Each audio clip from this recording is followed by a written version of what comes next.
To 4.1 is staff presentations. 4.1 is the delineated bicycle lane on the Claremont Access. And Daryl Bender, good morning. You're going to be presenting this. Thank you.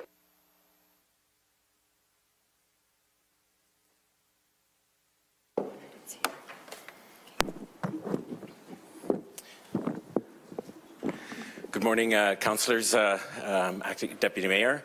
So I'm here to make a presentation, a brief presentation, and to answer any questions you might have at this stage as to what I'm presenting with regards to the issue of cycling along the Claremont Access. So the presentation this morning is broken down into the 8 components here. First of all, the council direction as to why I am here this morning.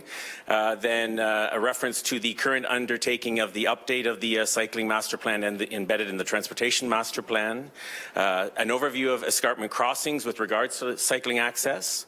Planned cycling infrastructure as it stands at this point for 2016. Just a review of the connectivity issues with regards to the Claremont Access is item number 6. Design considerations for this subject, and then initial design concept. So I'll keep going. So just before you have the council direction there, so you can see in the therefore be it resolved, staff is directed to review options and costs with regards to the Claremont Access and report back today. So that's what brings me to your table today.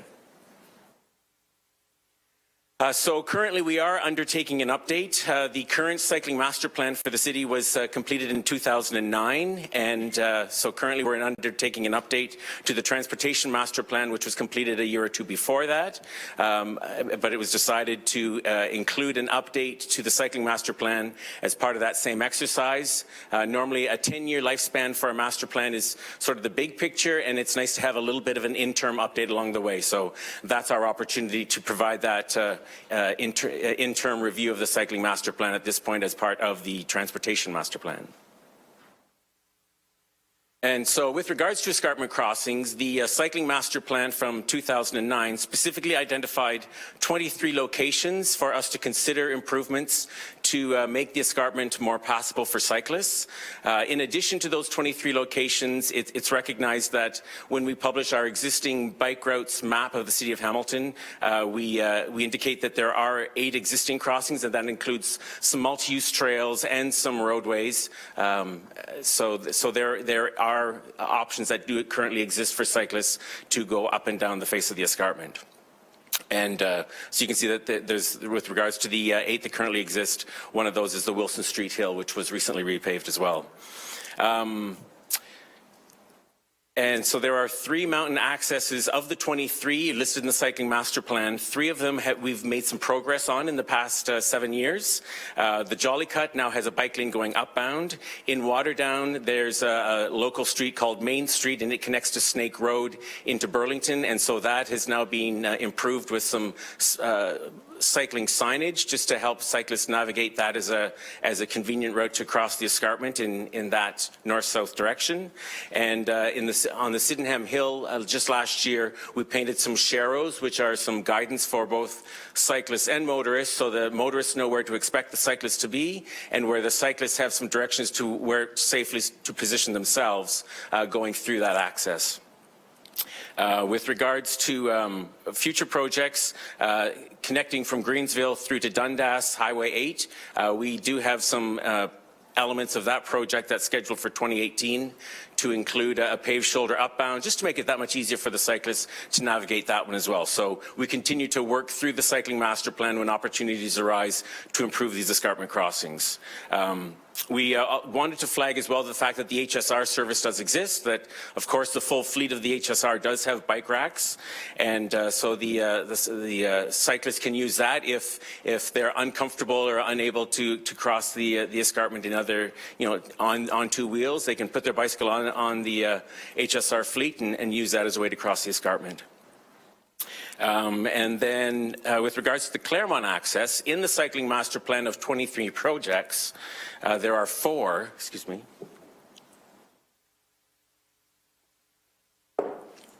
of the 23 projects that are listed in the cycling master plan, 4 of them relate to the Claremont Access. And so I'll get into that a little bit more in the next slide here.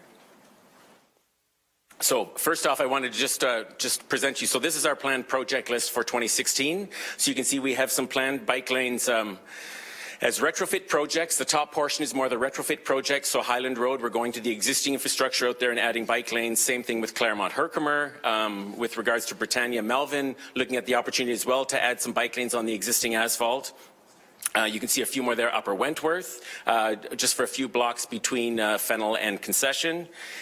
Gage Avenue, we're looking at plans to get some north-south connectivity through that part of the city. And then there's the missing 4 blocks of Hunter Street, so we're going to see if there's an opportunity to wrap that up this year as well. And then also with regards to the Claremont Access, so the Jolly Cut, we're looking at just creating a bit more positive guidance for cyclists in the bound down direction.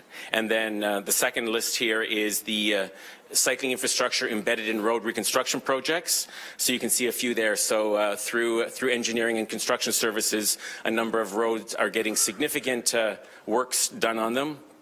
And so some of those include bike lanes, and some of those include just a wider platform, so cyclists have more comfort in sharing the roadway with motor traffic.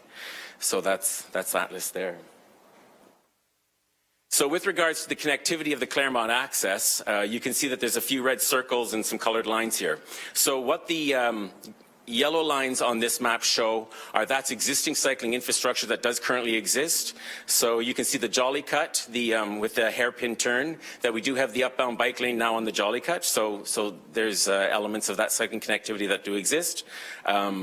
Pointing off to the right-hand side is Stinson Street, and so we have bike lanes on Stinson Street, and connecting to the west in that corridor, you can see it splits along Wellington Street, and it continues over towards Hunter and Jackson Street. So there's those bike lanes on Hunter Street that head towards the downtown core, and it spurs into those 2 connections that connect to Ferguson, and Ferguson, of course, is a long-established north-south cycling bike lanes through the center of the city.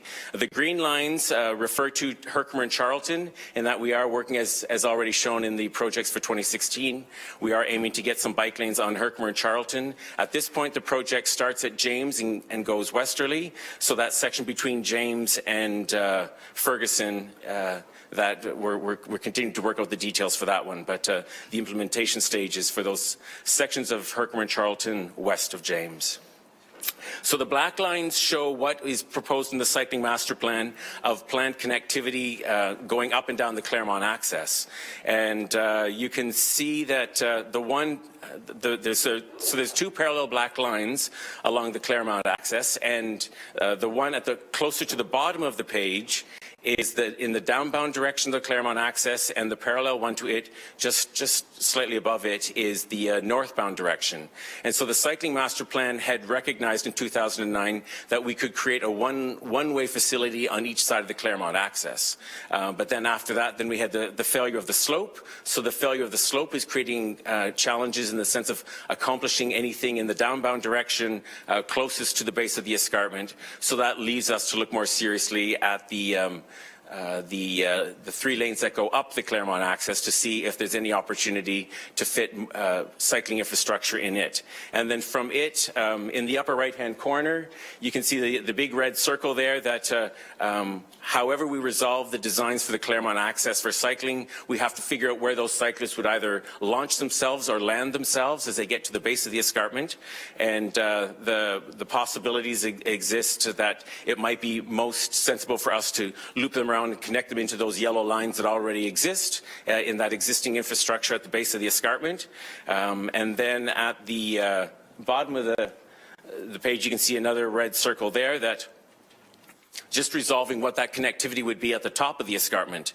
And so furthest in the far corner, you can see the black arrow with no red line. And so we figured that might be the most sensible place for the cyclists to land, over by the new psychiatric hospital and in the direction of Mohawk College and West 5th. And we've been very successfully advancing some cycling infrastructure on West 5th. So that creates some good connectivity in that corner of the mountain. The other red line in the middle there over by the text St. Joseph's Drive, that was a vision to, when the cycling master plan was conducted, there was a vision to see if there's an opportunity to make some kind of connection to Ferguson right at that point along the escarpment. It was reviewed even when Water was doing their rebuilding of that pumping station, and all the slopes through there are just incredibly steep, so it was deemed pretty difficult to resolve any kind of connectivity directly at that point from the Claremont Access to Ferguson.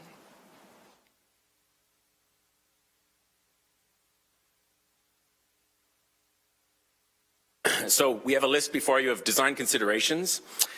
And so this is just that big picture reality is to, as we advance any project, we have to be mindful of all of these various elements as we work through it. So of course, the public input, the public has certainly made some comment with regards to the death in December, that there was that frustration and they want to see action. And so it is on the list and we're at it.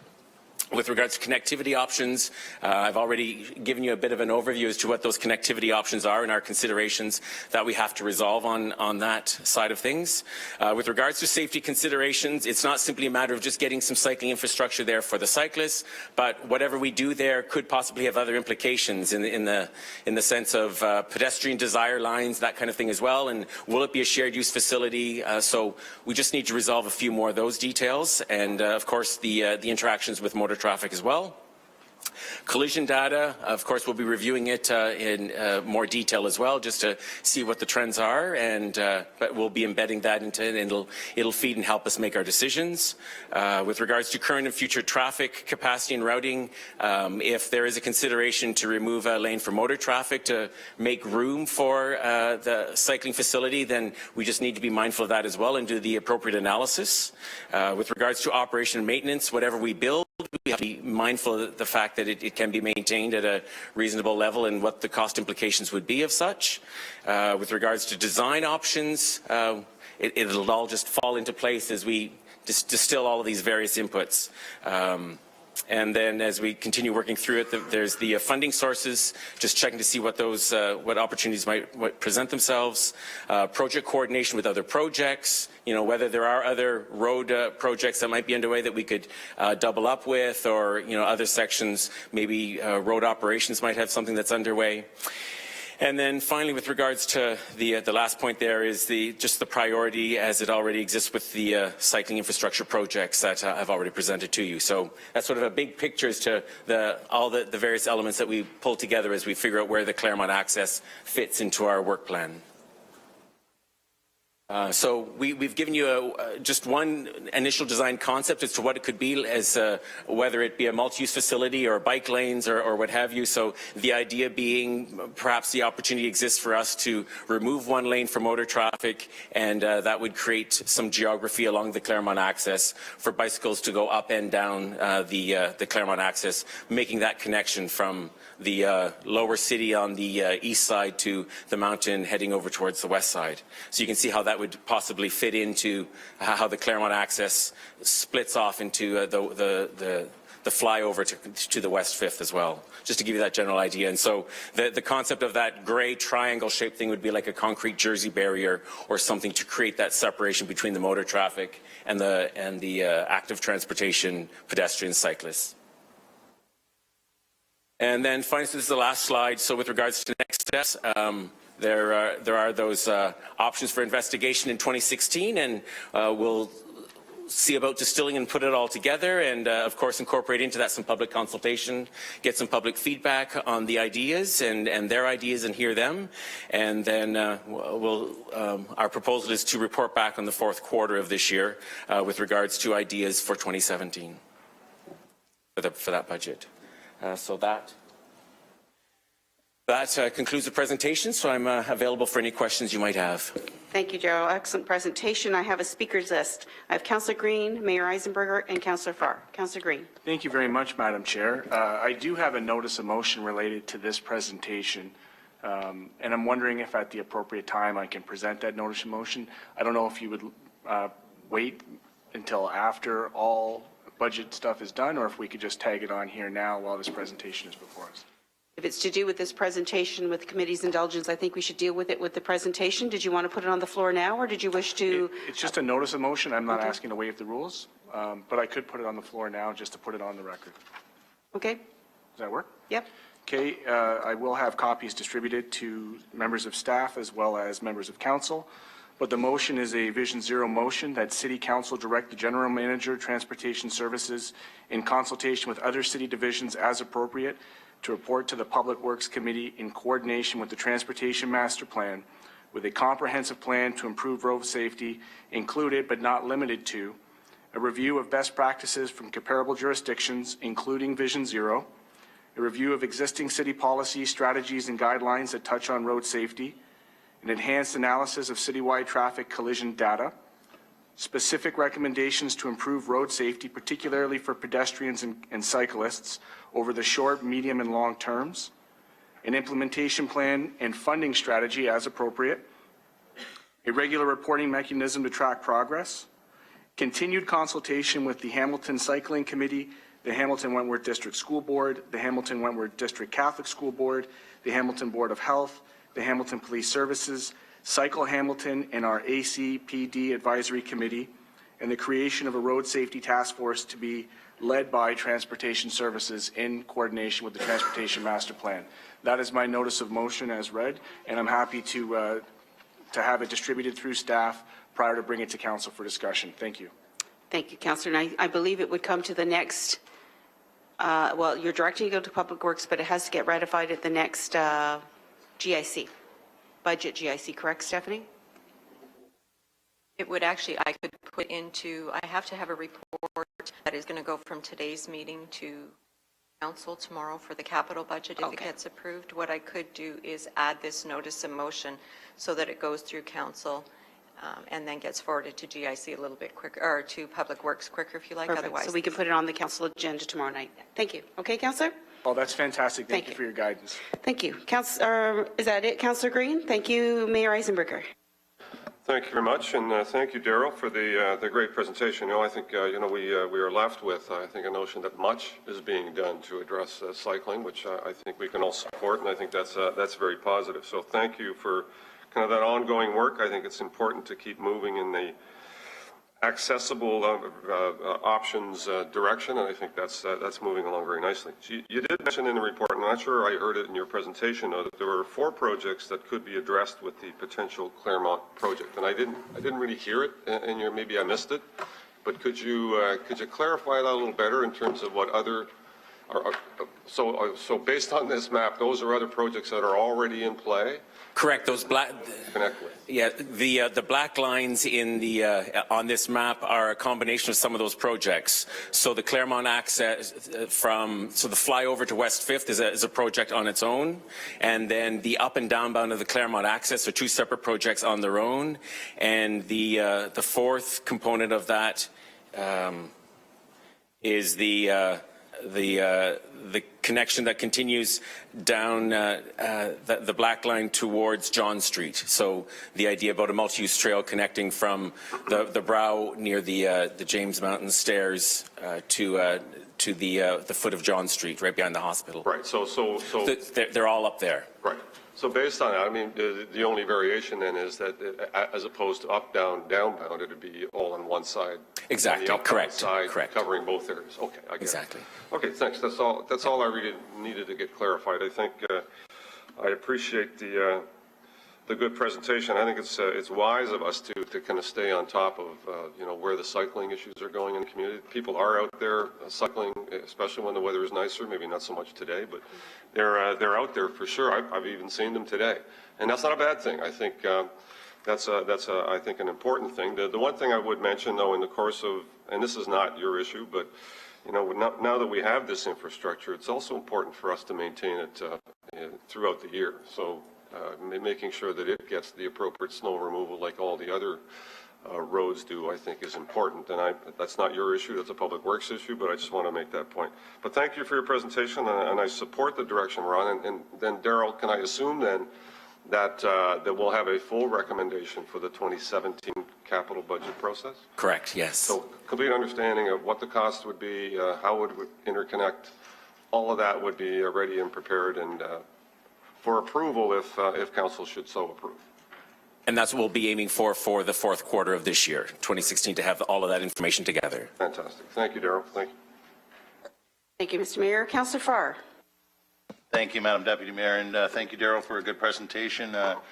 Just to piggyback off one of the comments from our last speaker, you know, if we had a Claremont Access and we contemplate that grade and we look at Hunter Street this morning, albeit most occasions were good at removing snow from bike lanes, Hunter still has yesterday's minor storm attached, and the roadways for the automobiles don't. I and you hear that all the time when one happens before the other. Sometimes we hear from the driving public when bike lanes are cleared before car lanes. In this case, this morning on Hunter, it got me thinking about the presentation here this morning. And given the grade and the potential speed, at least downbound on the Claremont, if we weren't to achieve regular maintenance, in fact, really be on it, we could be in for a real disaster. So it's just something to definitely keep an eye on in terms of maintaining, particularly when one accounts for the grade involved in a hill like the Claremont Access. Through you, Madam Deputy Mayor, to Darrell, page 7, and the red circle up top. This is the kind of thing like areas requiring resolution.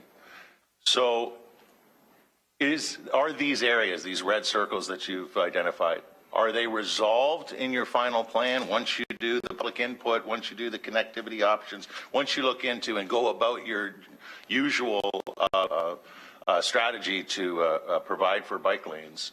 Can we be assured that at the top of the hill, these aren't bike lanes going to nowhere?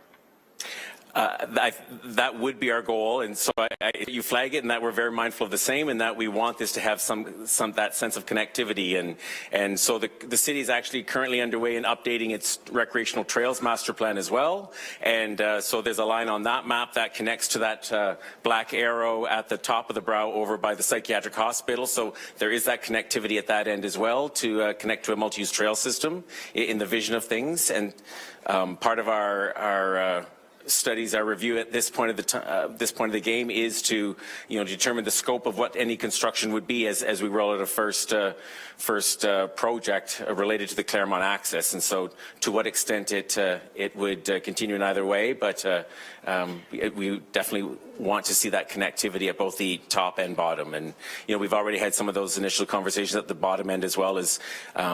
Likely prudent for it to connect into that connectivity over by Hunter Street and Wellington Street.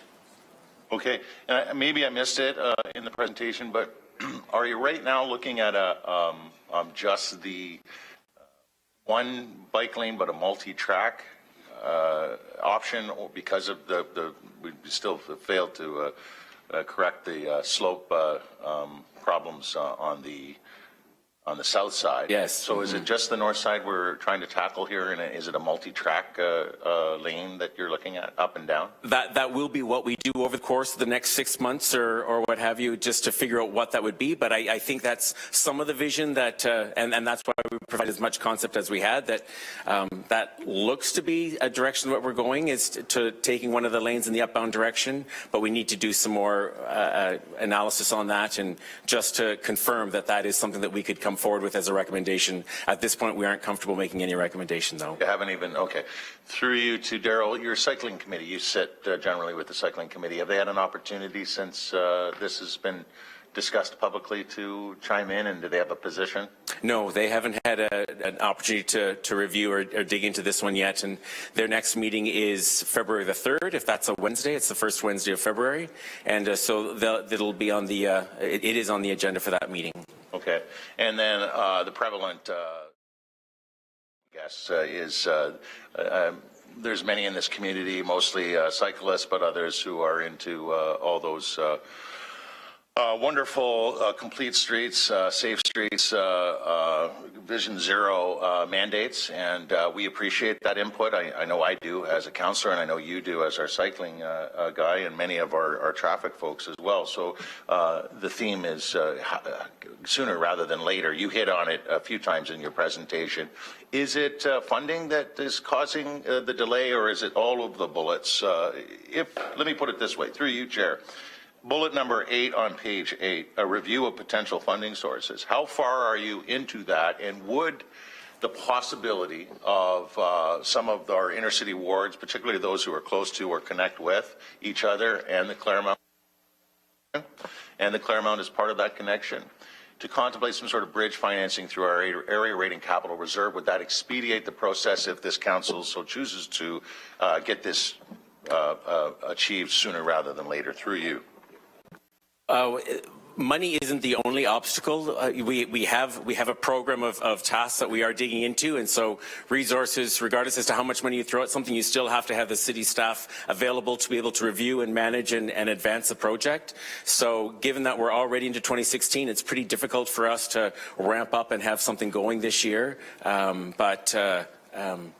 We recognize that 2017 is a possibility, and so that's we'll take that, sense of from you as the councillors as to what kind of timelines you would like to have, but 2016 is certainly very difficult for us to advance a project. But should council, through you, Madam Deputy Mayor, should council, as a directive similar to Cannon, how long did it take us to turn over Cannon?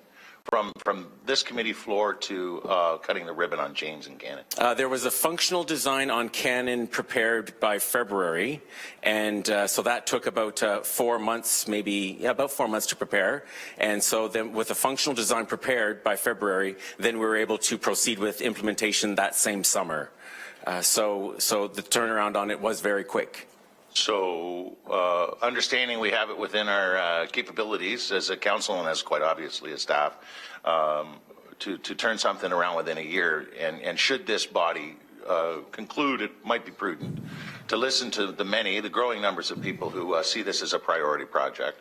If we were to come back with some bridge financing through area rating capital reserve funds from wards affected or close enough, it is possible, through you, Madam Deputy Mayor, to achieve this sooner rather than later, to expedite things like, all these points in your design considerations, having worked with you, Herkimer Charlton and other projects in the past, Daryl, are important as they are to you, as they are to me and others in the community. So I'm not saying to not consider any of these bullets, public input, connectivity options, safety considerations, collision data, all of that is necessary, particularly as it deals with arteries such as the Claremont. And again, I keep thinking of that grade going down. These bikes are going to be going fast, and it's important we do our homework. So is it possible that we could expedite this thing and quite possibly bring this to fruition sooner rather than later? And I mean maybe fall 2016?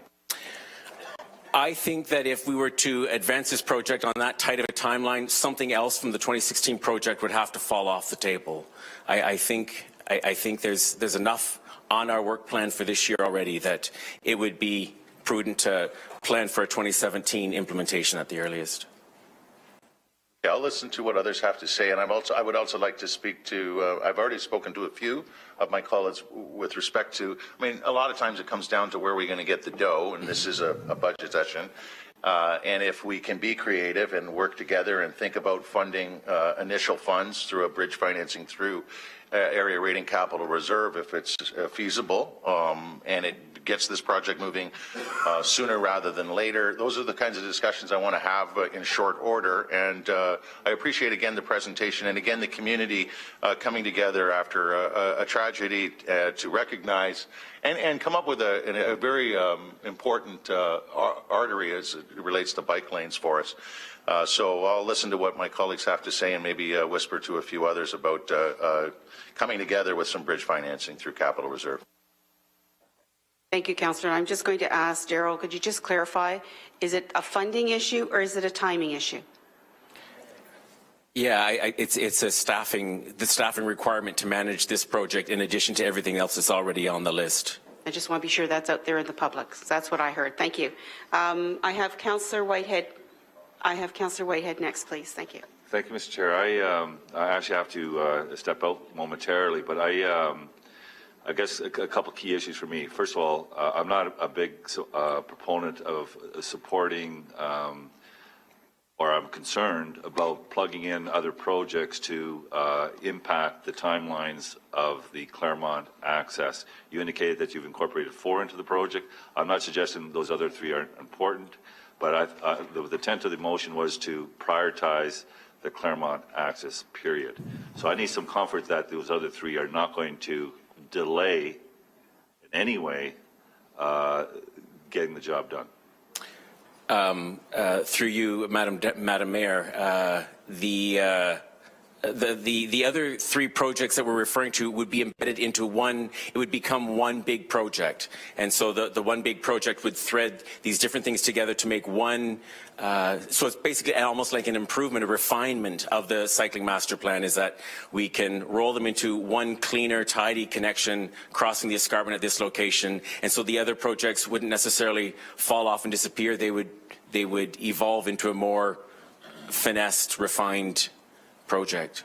So, Mr. Chair, I've been through this before, and if you've got hiccups on the others, it could delay if you plug it into one plan. Again, I understand what you're trying to achieve, but I think there was some urgency to at least provide a safe access for cyclists up the mountain, and Claremont was identified as the priority. And I don't in any way want it impacted by any delays on some of the other projects that you've identified. So that's my first concern. The second one, of course, is I would be prepared to put area rating money or bridge financing to expedite the development of the Claremont Access. And for my colleagues, we just went through, and thanks to Darrell, we've implemented cycling lanes on West 5th with Mohawk College. The ramp off of Claremont feeds West 5th, so it feeds that cycling infrastructure quite nicely. So clearly, I'm fully supportive of moving forward as expeditiously as possible. So I guess my direction, if I was to give one, is I want this engineered this year and implemented next year. That's the objective. Thank you. Thank you. Thank you, Councillor. So a couple things first now. Are there any other speakers? I saw none. Councillor Green, I just wanted to confirm the clerk has clarified and that your notice of motion has to go to GIC on Friday for ratification. Doesn't go to council tomorrow, just so we know. So absolutely happy as and long fine as you with are that. aware of that. Also Thank you. gives me some more time to iron out the final details with Perfect. staff and answer any questions around the table. Thank you, sir. Then I'm going to ask now, thank you, Darrell, for the presentation information. May I have a motion to receive the presentation moved by Councillor Partridge, second by Mayor Eisenberger. All in favor? Carried. And may I have a motion to, Mr. Mayor, you want to put a motion on the floor and to receive the report, correct? Just to formalize the direction, because it's not really in a motion form, and I think in the bottom of the second page, it really identifies the directions that are to be taken.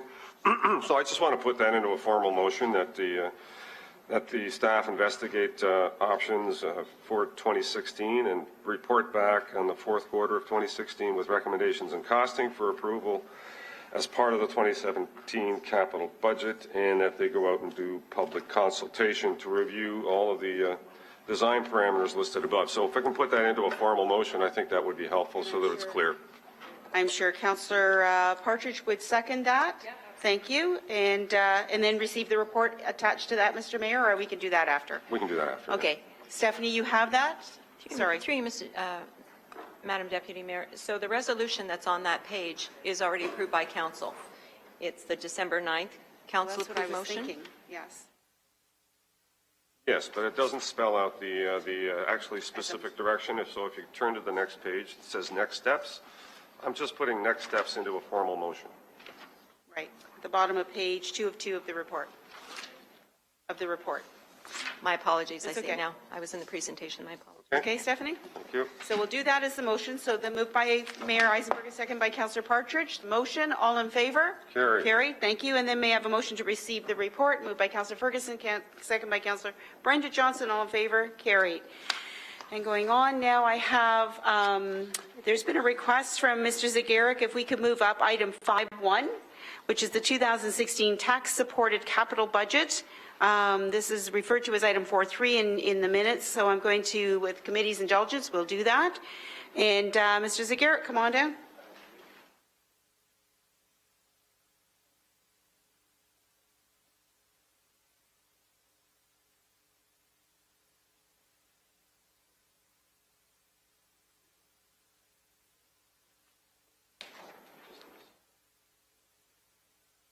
Morning, Mike.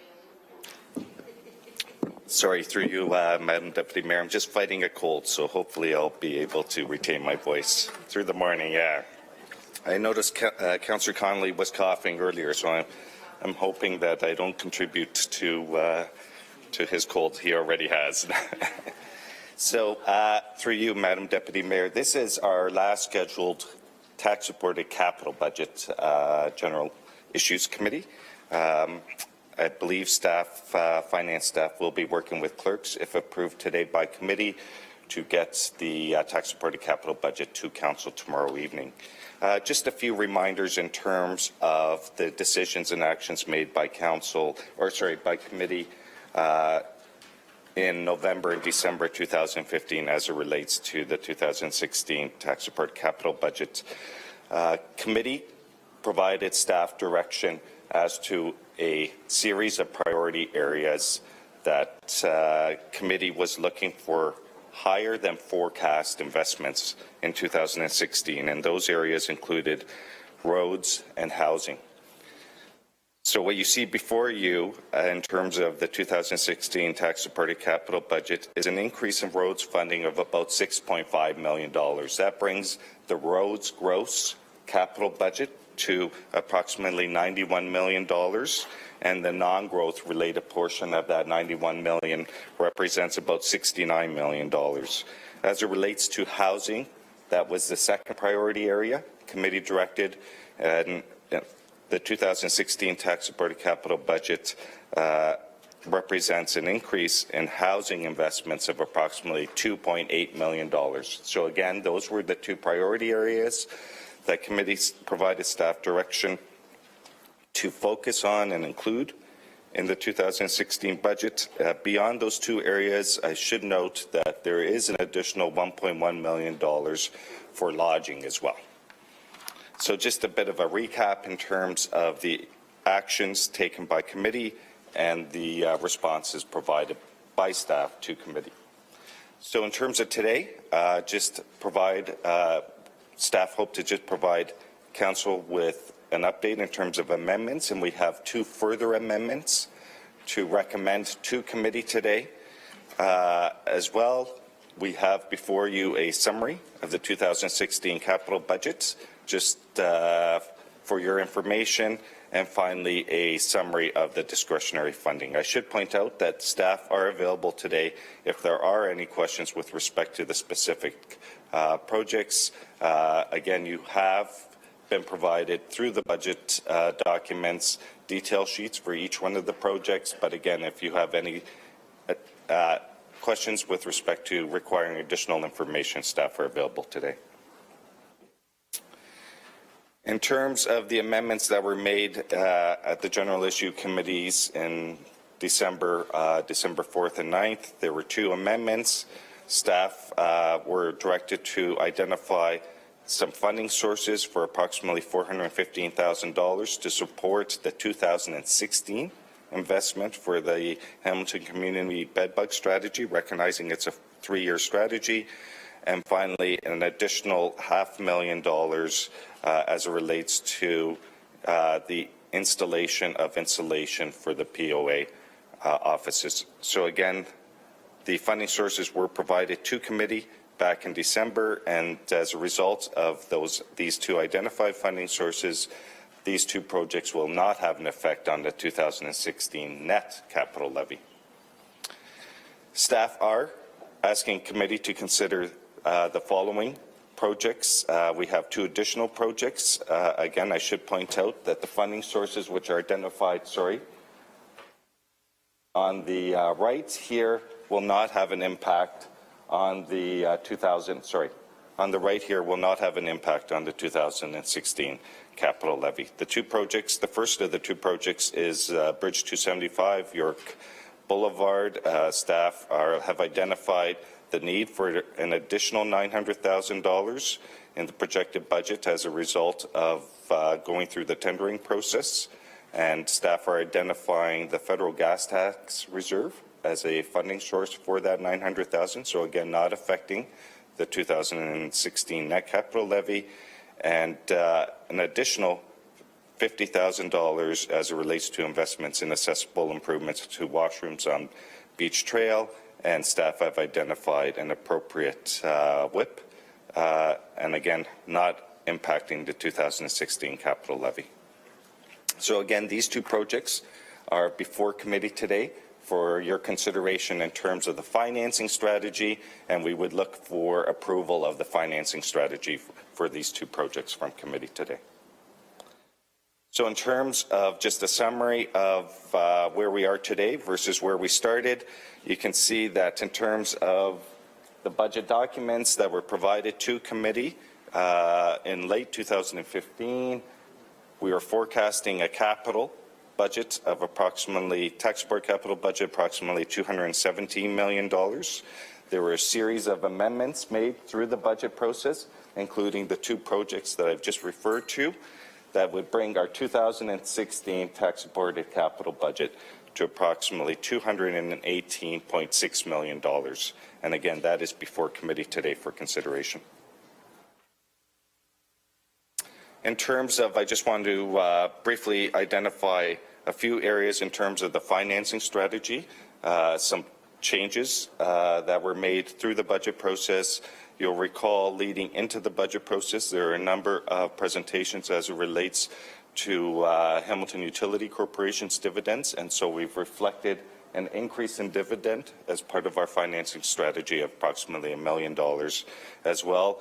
You'll see some favorable tendering as it relates to roads, and that was a request that came out of the capital closing subcommittee in terms of staff reviewing our road tendering to see if there are any favorable tendering outcomes, and then funding that came about through reviewing our existing capital projects in an effort to close projects where funding is available to reprioritize for 2016 projects. So again, I just wanted to identify those amendments that are part of the overall 2016 capital financing strategy.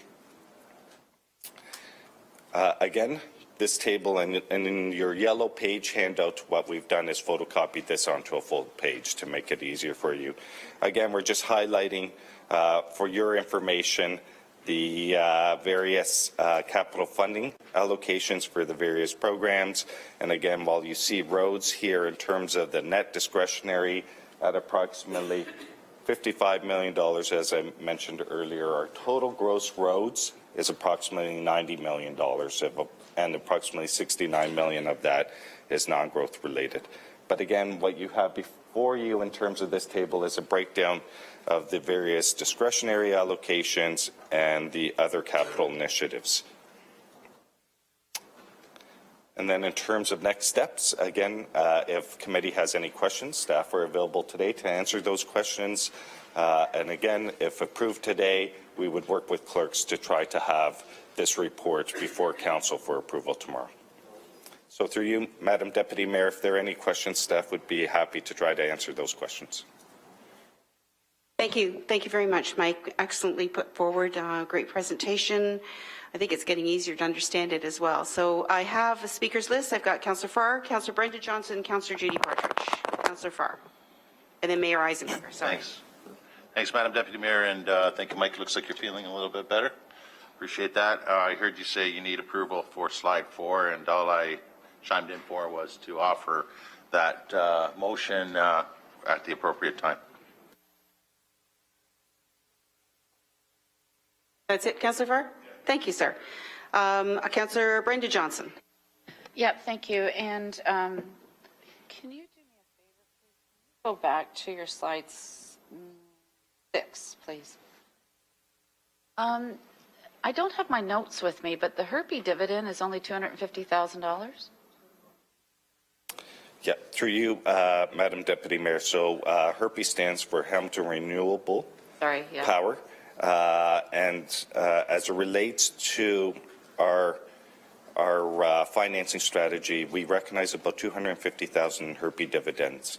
But for those councillors who sit on the board, you may recall that a part of the proceeds goes to reserves as well. So the closed landfill reserve and water and wastewater reserve. So part of the net proceeds from Hamilton Renewable Power Inc. does not exclusively go to the budgets, but as well goes towards reserves. And thanks for that clarity. And through you, Deputy Mayor, and I see that Craig Murdoch is here today, so I'm really glad. Thanks, Craig.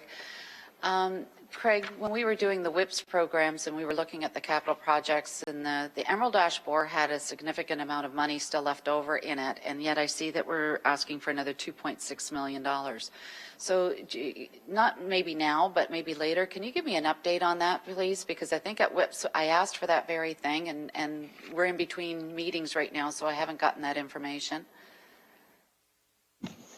Through you, Madam Chair, absolutely. We can meet with you and we can go through the detail, or if you prefer, we can put it into a information update and provide it to all council.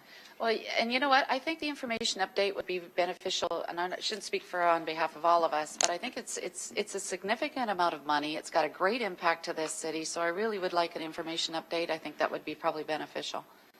Thank you. Thank you, Councillor, and I appreciate that. It becomes an information update for all of us because we're all affected by the Emerald Ash Borer. Thank you. Councillor Judy Partridge. Yes, thank you, Madam Chair. Mike, good presentation. Thank you. That slide that's up right there, where do I find that? Is it in 5.1 as an appendix? Yep. It is in the yellow sheet. Through you, Madam Deputy Mayor, there's 2 pages. What we've done is it is on slide 7. As well, we've attached a full-size copy at the tail end of the presentation to make it easier for reading. And thank you for that. I didn't turn the page. I was really stuck on the fact that I could not read that one. My next question, though, is today in our deliberation,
these two projects, they're extremely important.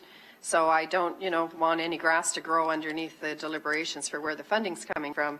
But, certainly with the Flamborough Reserve, because there are 2 councillors, both councillors should be aware when any money is being pulled out. Thank you. So if you come back to me, Madam Chair, for a motion. Thank you. I will come back to you, Councillor, not a problem. And I have Councillor Jackson, sir. No, I'm coming to the Mayor at the end for a motion. Thank you. Thanks, Madam Deputy Mayor. Thank you, General Manager Zagarek. Mike, just go back the one slide, please. Slide 6, is it I'm looking at? Yes. Is there any concern, Mike, at this time of any of the funding sources that are depleted and or near depletion after we hopefully approve the capital budget today? Madam Deputy Mayor, through you. Through you, Madam Deputy Mayor, I appreciate the question because the theme around capital or operating financial... I can't hear. The whispers around the table. I just can't hear you, Mike. I apologize. Madam Deputy Mayor, please. Thank you. So through you, Madam Deputy Mayor, the short answer is no. In keeping with Council's priority around sustainable funding and financial sustainability, the funding sources that we've identified are sustainable going forward as it relates to the federal gas tax.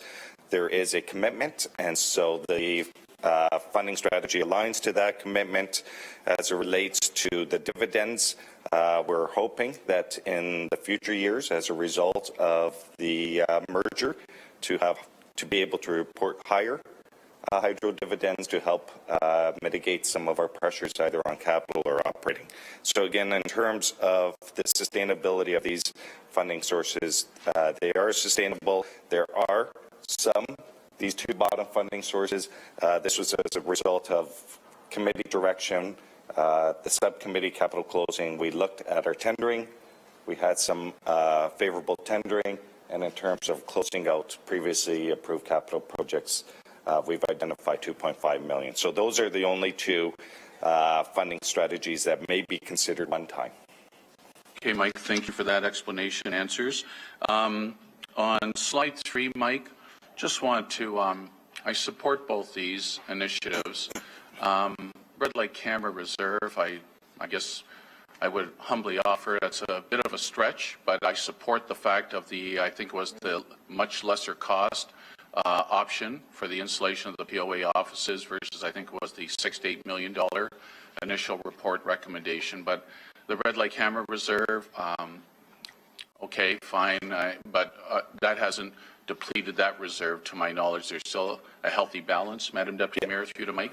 So through you, Madam Deputy Mayor, the last forecast that I recall reviewing for the red light camera is approximately a $12 million balance in that reserve.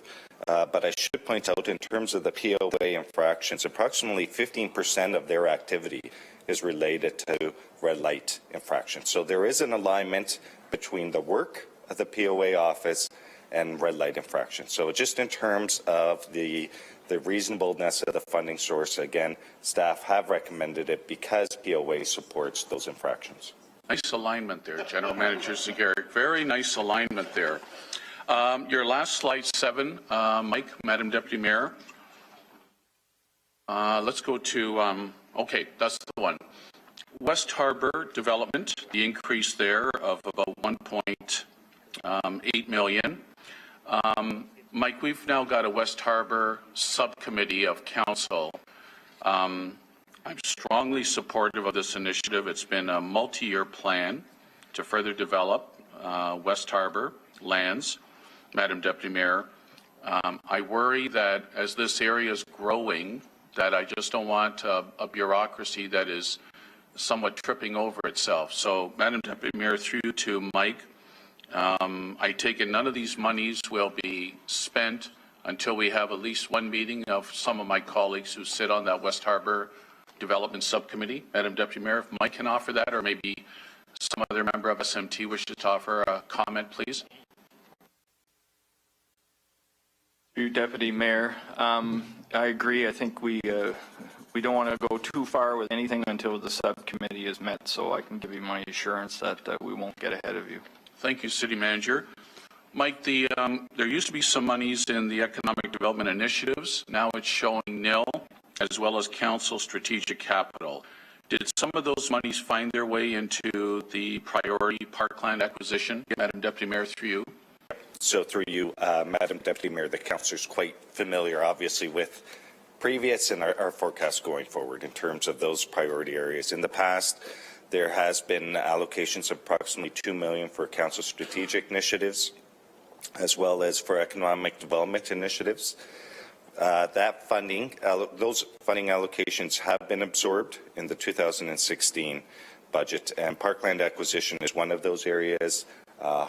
West Harbour is one of those areas. There's a number of competing needs. So as it relates to those two categories, you'll see them in our multi-year, Councillor Jackson, you'll see them in our 10-year forecast. You'll see that we've identified financial capacity, I believe, 2018 for those initiatives until such time our current forecast shows that funding committed towards other needs such as West Harbour or parkland acquisition. But I should point out, as it relates to economic development, if there were to be an initiative, a project that had a positive business case or plan, staff would come forward with a report, and we would consider potentially other funding sources. So again, not to suggest that if there was not a business-worthy project that it would be parked until 2018.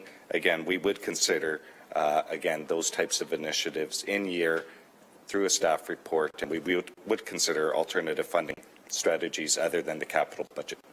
Thank you, Mike. I just want to thank you for the reassurance that the monies that used to be in Capital Strategic Council's directions has made its way to West Harbour and or through parkland acquisition.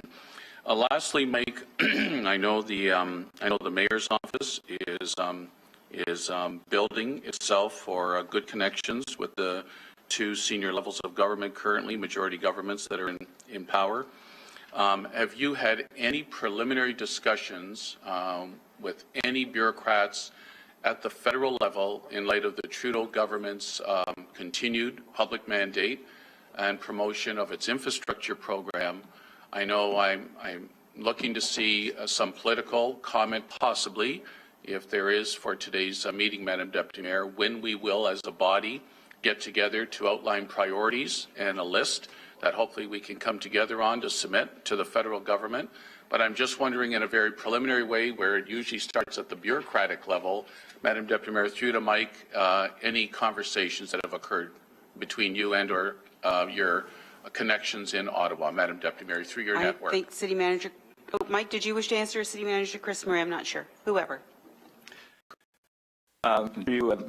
Deputy Mayor, as you point out, these are early days, and there seems to be a lot of effort being made right now by the federal government to get its house in order in terms of priorities. To your point about priorities of council, Quab will be coming to, I believe, the next GIC with his presentation on government relations. I think in that presentation will be accompanying that will be a report that will include a recommendation confirming what our priorities ought to be when it comes to the federal and provincial government.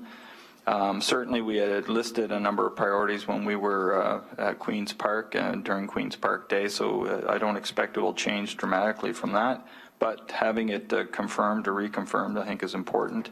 In terms of direct contact, there's been really minimal at this point in time with any bureaucrats of the federal government. So I know I haven't been talking to anyone, with the exception, I believe, the Chief of Staff for the Ministry of Infrastructure, who happened to be working here in Hamilton with Evergreen, John Broadhead. So I had reached out and congratulated him on his new position, but that's about it. Thank you, City Manager. So just to be clear, and eventually, obviously, the conversation will develop, unfold, evolve to the point where we'll have the government MPs, Tassie Bertina, in conversation, hopefully, with this body. And, of course, nice to have the opposition MPs on side, like Sweet Allison and Val Christofferson, hopefully, at the end of the day, to all be part of the Hamilton team. But if I heard you right, City Manager, Quab will be presenting at the GIC.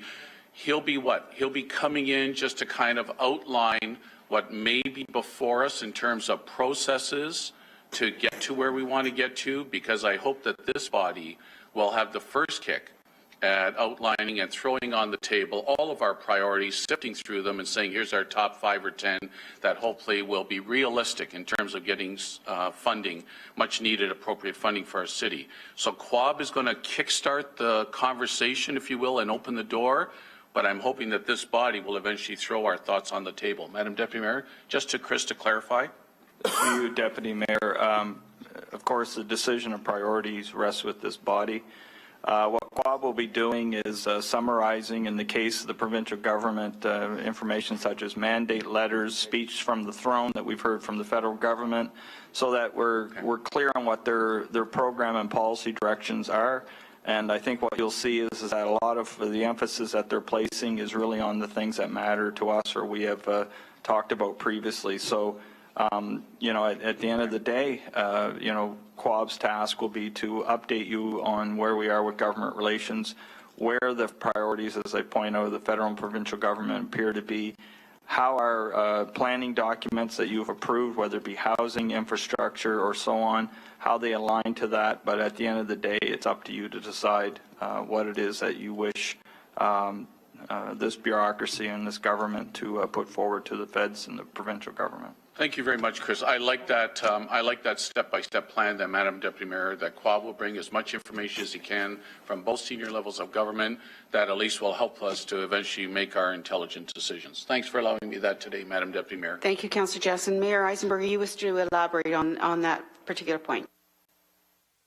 Just on that, we do have an approved priorities document that exists that we've actually used with our provincial government. In fact, I think it's worthy for us to recirculate that.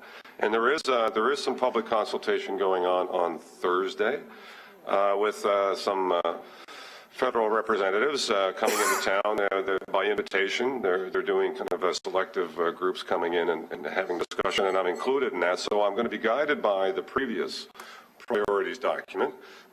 And I've been asking staff to kind of bring it back to have it reconfirmed or adjusted as council so wishes. I don't expect that they're going to have answers to all of these infrastructure issues imminently, but we are engaged. So we have talked to Philomena Tassi and Bob Bertina, and we're going to make sure that they're engaged in this entire process.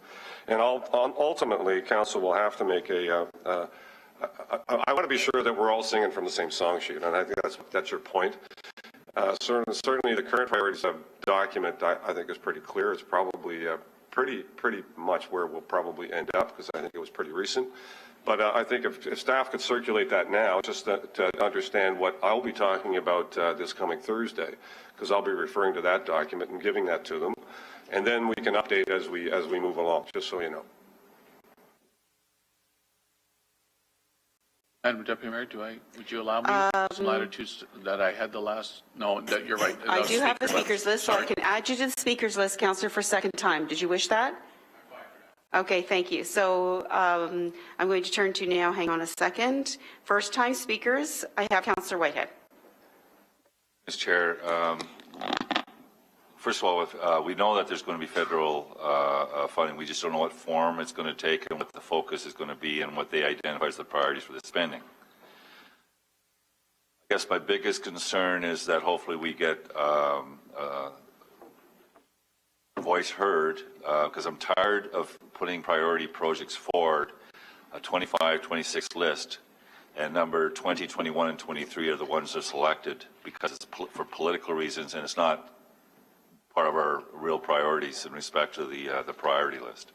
So I'm hoping, because when we're looking at things that are not so glorious, like sewers and roads and bridges and so forth, that there's some emphasis to understand that these things need to be done. They're part of the infrastructure deficit, and they are part of our identified priority list. So I want to get away from the policy and make good evidence-based decision-making based on what the real needs are, based on the priorities that we set. So, you know, in the past, we have what identified priority number one all the way through to whatever it is, but far too often, the things at the back of the list are the ones, unfortunately, being selected.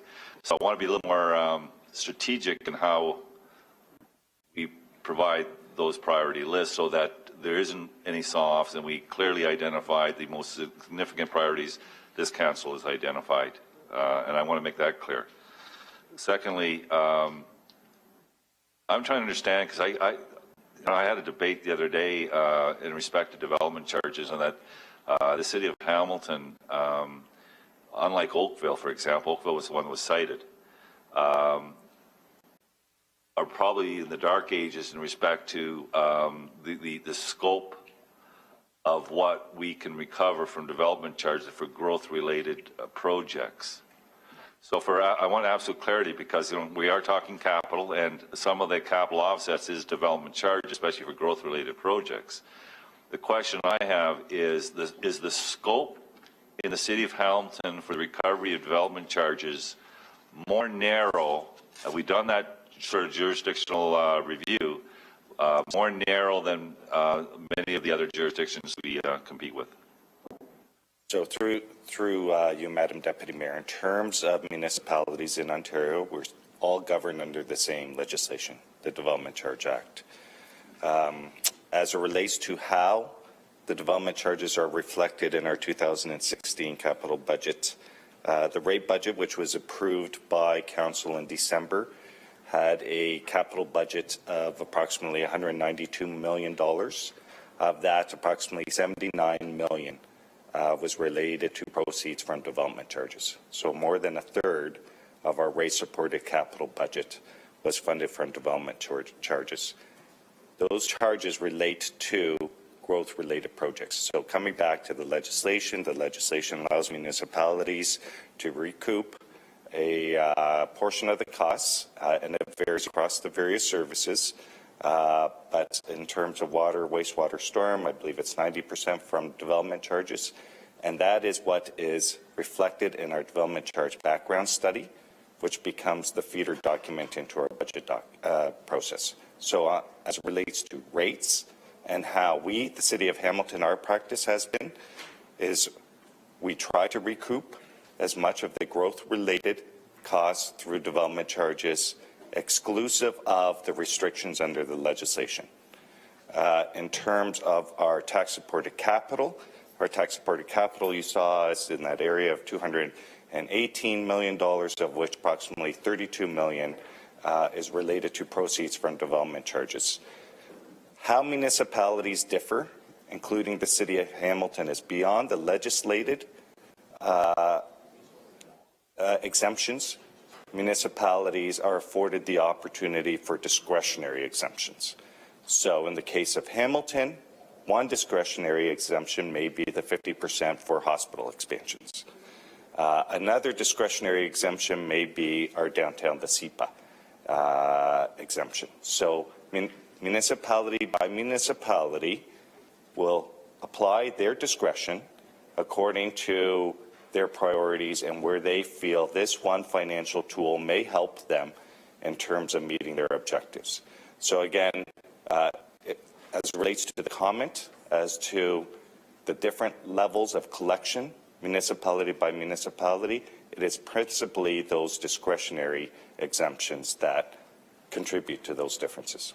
So am I hearing then that what was argued that the scope on what is referred to as growth-related projects in Oakville, and I'm going to focus on Oakville because that's what was the debate about, is much of growth-related projects in the City of Hamilton.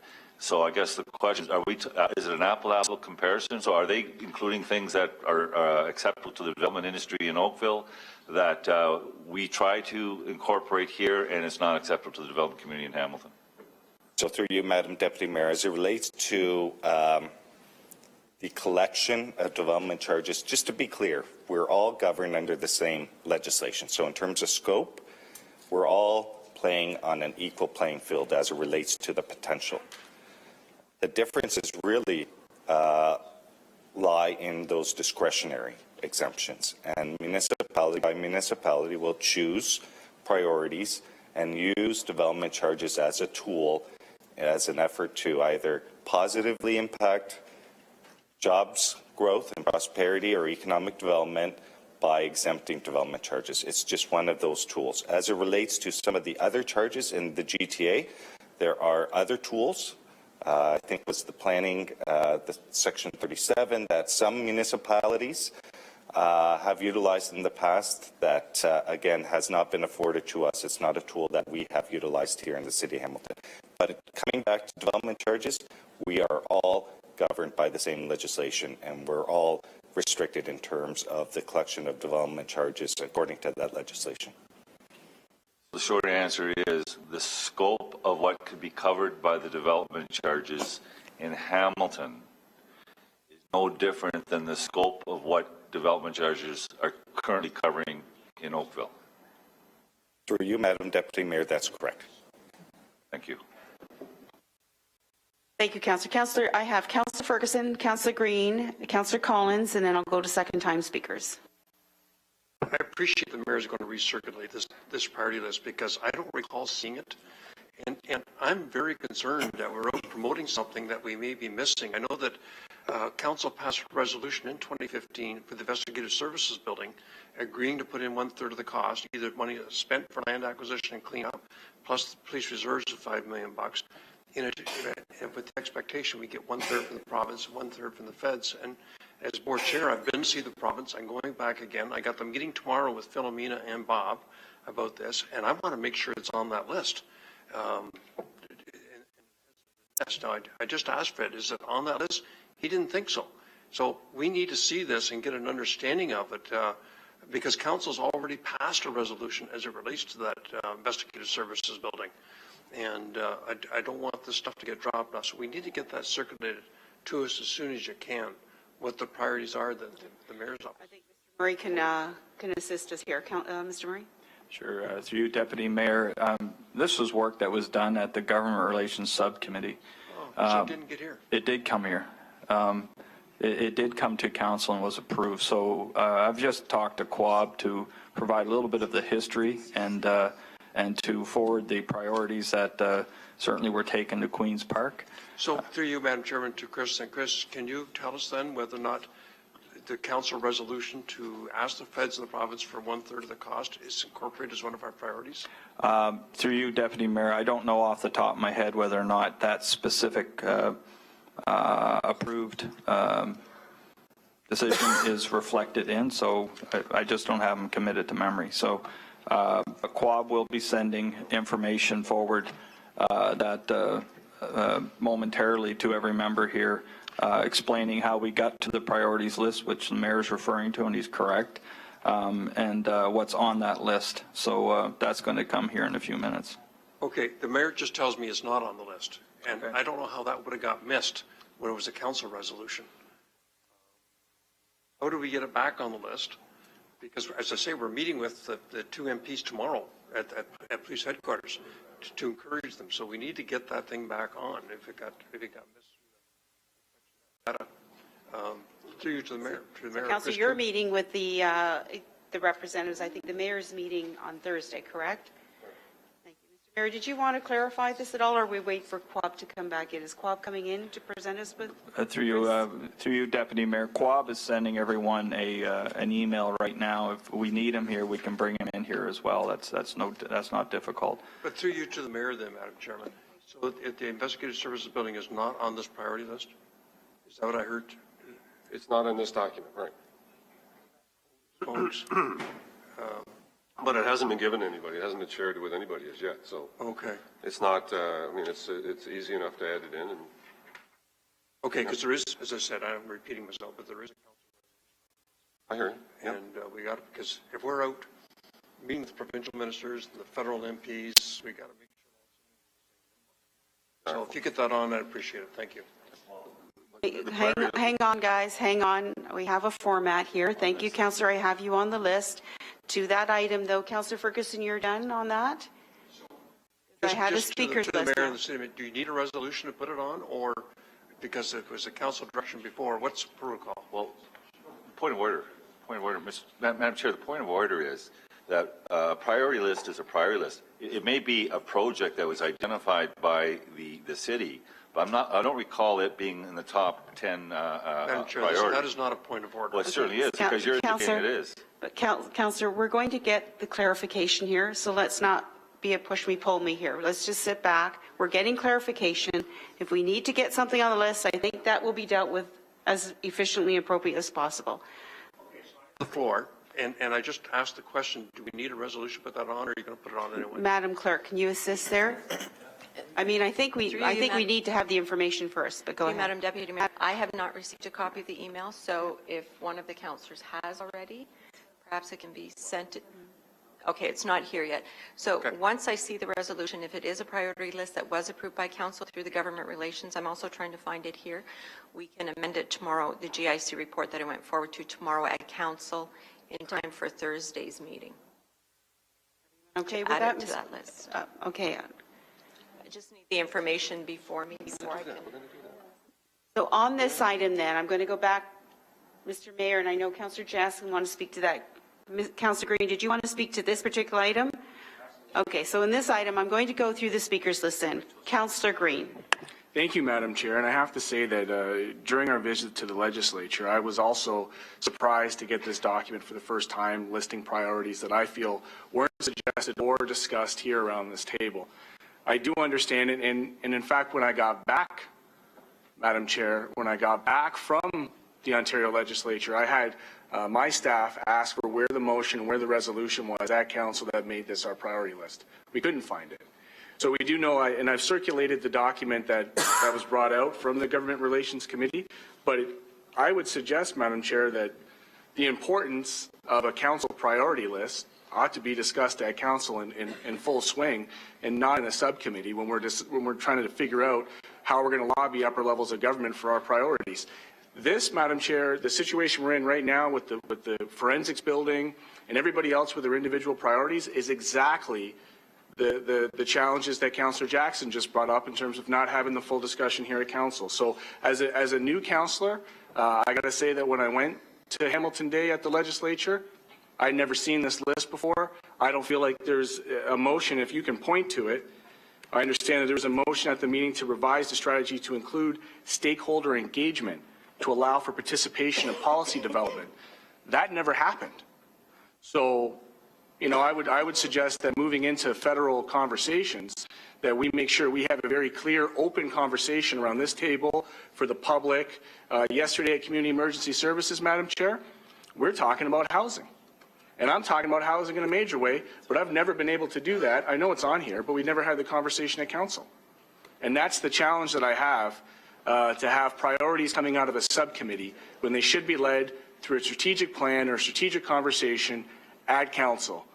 And so I have distributed to the clerks and to members of council, if you check your emails, the slides that we had to dig up. But literally going to the legislature and seeing them for the first time is a little bit unsettling from a governance perspective for me. Those are my comments. Thank you.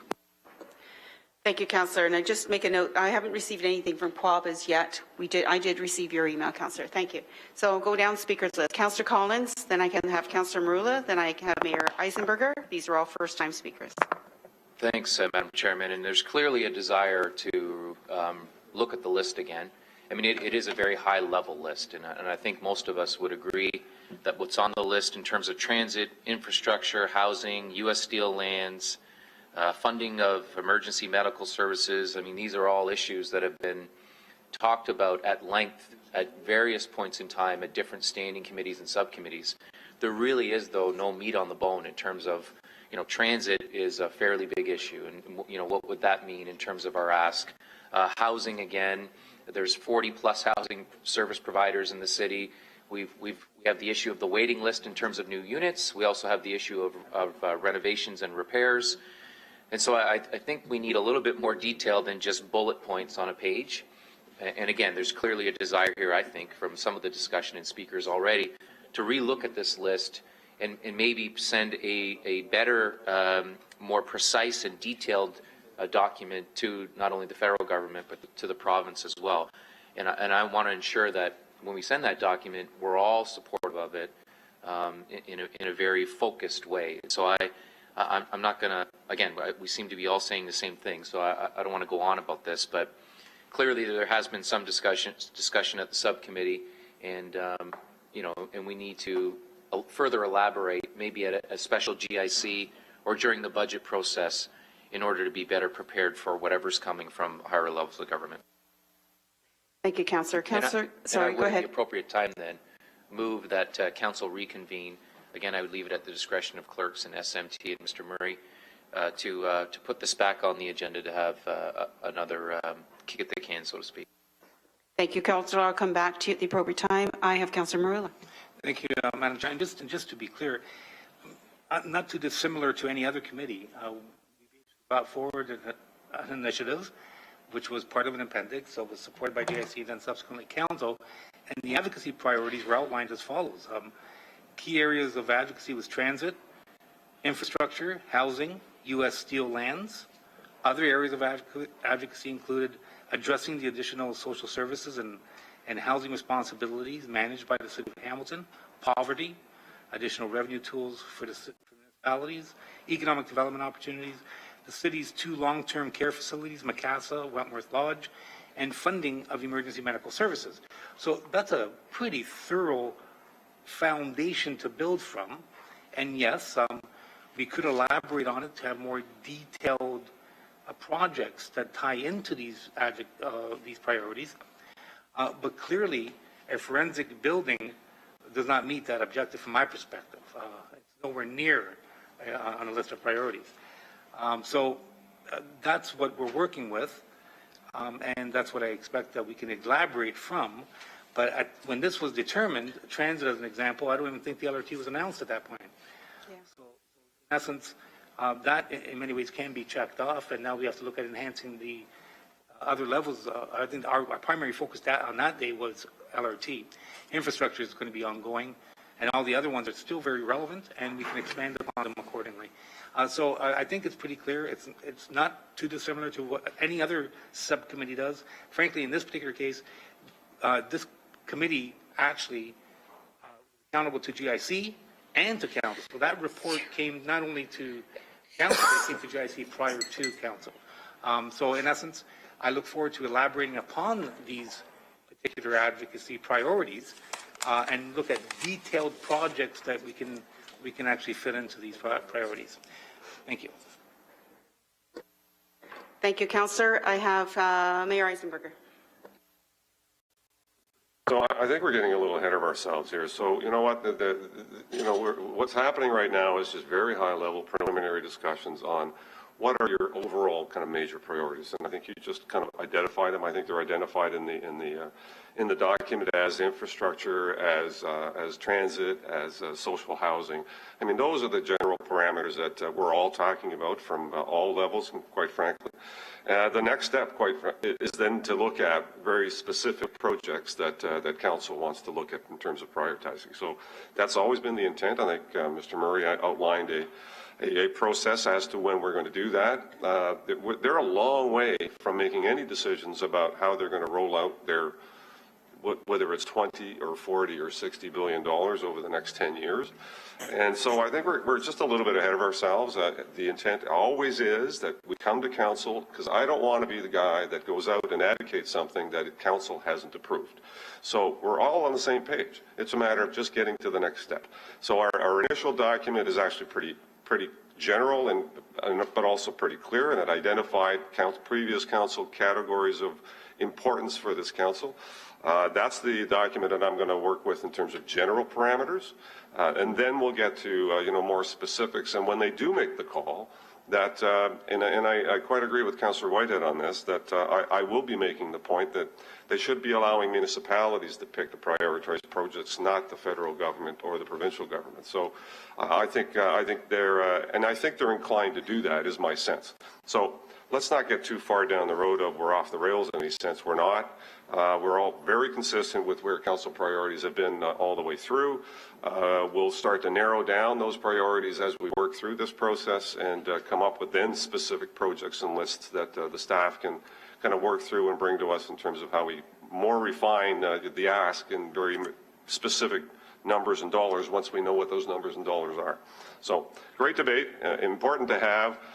Let's get to the next step and let's reconfirm what the overall priorities are, and then let's go from there. Thank you, Mr. Mayor. So on this item, I have second-time speakers. I have Councillor Jackson, I have Councillor Whitehead, I have Councillor Green, and I'll go back to Councillor Collins for his motion. Thanks, Madam Deputy Mayor. Yeah, that was my only concern with the mayor meeting on Thursday with the MPs. I thought the MPs, unless I misinterpreted, MP Bertina and Tassie, I thought their time here in the city was to get as much input as possible from the general public, from the everyday citizen and taxpayer and voter of our community.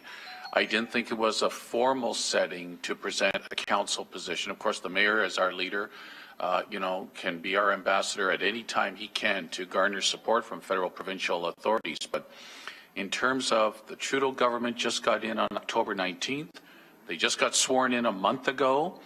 I don't even know what their definition of infrastructure will be. So our general list, some of it might even not qualify or be eligible under whatever their definition of this infrastructure plan of the multi-billion dollars they talked about during the election might be. So I want to make sure that we're going to eventually give priorities where we have a realistic chance of getting monies for those projects and for our city. So, Madam Deputy Mayor, it's prudent upon us, and I'm glad we're having this preliminary conversation today, just to create the urgency of getting back together again and finding out the timelines of the federal government, because I think they want to, in light of the economic decline in our country right now, primarily because of the oil industry, I sense they want to roll out their infrastructure plans sooner than later to create jobs and all the good things that go with it. Thanks, Madam Deputy Mayor. Oh, sorry. Thank you, Councillor. I have Councillor Whitehead. Thank you. Councillor Jackson always dovetails into where I was going to lead. Always? And the last two times, actually. The issue for me is that it's pretty clear the focus and why this government, the new federal government, has announced the program. It was to stimulate the economy. We've already gone through this process in the past. We know what it entails. We know it entails projects that are virtually ready to put the shovel in the ground. So it's projects that are advanced. That's what they're not looking at something that you're going to build 2 years from now. They're looking at things that are advanced enough that you can literally start the construction in the same term of the funding. So I think when we go through that infrastructure priority list, we're going to have to ensure, and I'm going to ask to Chris Murray, because that was basically what Harper tried to do during the downturn in the economy, is that they were looking for projects that could be done within a 21-month period. Is that correct, or within a very tight timeline? Through you, Deputy Mayor, I know it was a very tight timeline, and these were projects that were effectively, we could pull off the shelf that were shovel ready. So, but yeah, the turnaround, which, as you recall, created some problems for municipalities given the short timeline. 21 months, I think, is roughly right. So I guess my point is that in the context of having that greater discussion about what we see as the priorities for if we could get funding this year or in the following years, is that we've got to keep in mind that the projects that we're identifying, hopefully we advance them far enough that it'll meet whatever criteria is coming out, because you don't stimulate the economy if the construction doesn't start, for 2 years. So I just want to highlight that will be an important factor. Thank you, Councillor. Councillor Green. The legislature, I did get a chance to read the priorities, and I understand how they fall in line. It's never about the content of the document. For me, it was about the process in which it got there.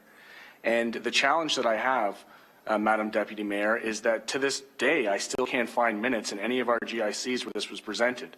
I know it was brought to the Government's Subcommittee Relations. I know it was brought to SMT sometime in October.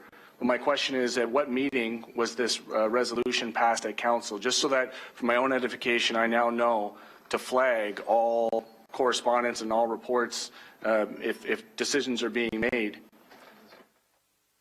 Madam Clerk, you sent an email to all of us. Would you like to clarify an email of clarification? Madam Deputy Mayor, yes, I just sent it now. I don't know if Councillor Green's received it yet. The report from the Government Relations Subcommittee did go to GIC on November 4th. However, this committee would not have seen the presentation attached. So it would have just been summarized in the body of the report. There was no staff report with it. Were there recommendations? Was there a motion? There was staff direction. Bear with me for one moment. In the information section, there was staff direction for staff to report back to the Government Relations Subcommittee on the feasibility of creating a remote media studio by local and national broadcasters to provide greater means of communication. Staff were also directed to report back to the Government Relations Subcommittee on options and related costs and providing pertinent information from the federal and provincial levels of government to the city. So that sorry to stop you there, but for clarity, Madam Deputy Mayor, through you to the clerk, that last motion would be the motion pertaining to this report? Both of those, but they would have been in the information section because they're still going back to the government relations. The only one that was in there with the motion was item 2, that the government relations strategy be revised to include stakeholder engagement to allow for participation in policy development, but the strategy was not attached or included in this report. So just so that we're clear, the strategy was never approved at council. It was referred back for greater input. It would have went back to SMT for staff to report back on. But that report, as it stands, was never approved at council in its totality. The document was never attached. The presentation was never brought. We never had the discussion here. And I'm not saying this to beg the question. I'm saying this because I want to know, did I drop the ball in terms of having my eye on this? Or is this a process problem? And I think it's a process problem. So I'd just like to elaborate to confirm, based on the reports, the motions that you brought forward, that never did we approve that document. What was approved, through you, Madam Deputy Mayor, in this particular report was that the government relations strategy be revised. So it's possible that it was brought forward at a previous meeting, which I've not yet been able to find because they're revising something. So I still have to find that. But what I've currently sent you is that there was a motion put forward at government relations to revise the strategy. And that would have been at their meeting on October 14th, 2015, and that would have gone to GIC on November the 4th. I'm still running a search to see if I can find it. I can tell you that I tried and I couldn't, which is why I'm asking these questions. Again, on the process, not on the outcomes, because the outcomes were decent, very acceptable, all the things that we love to do.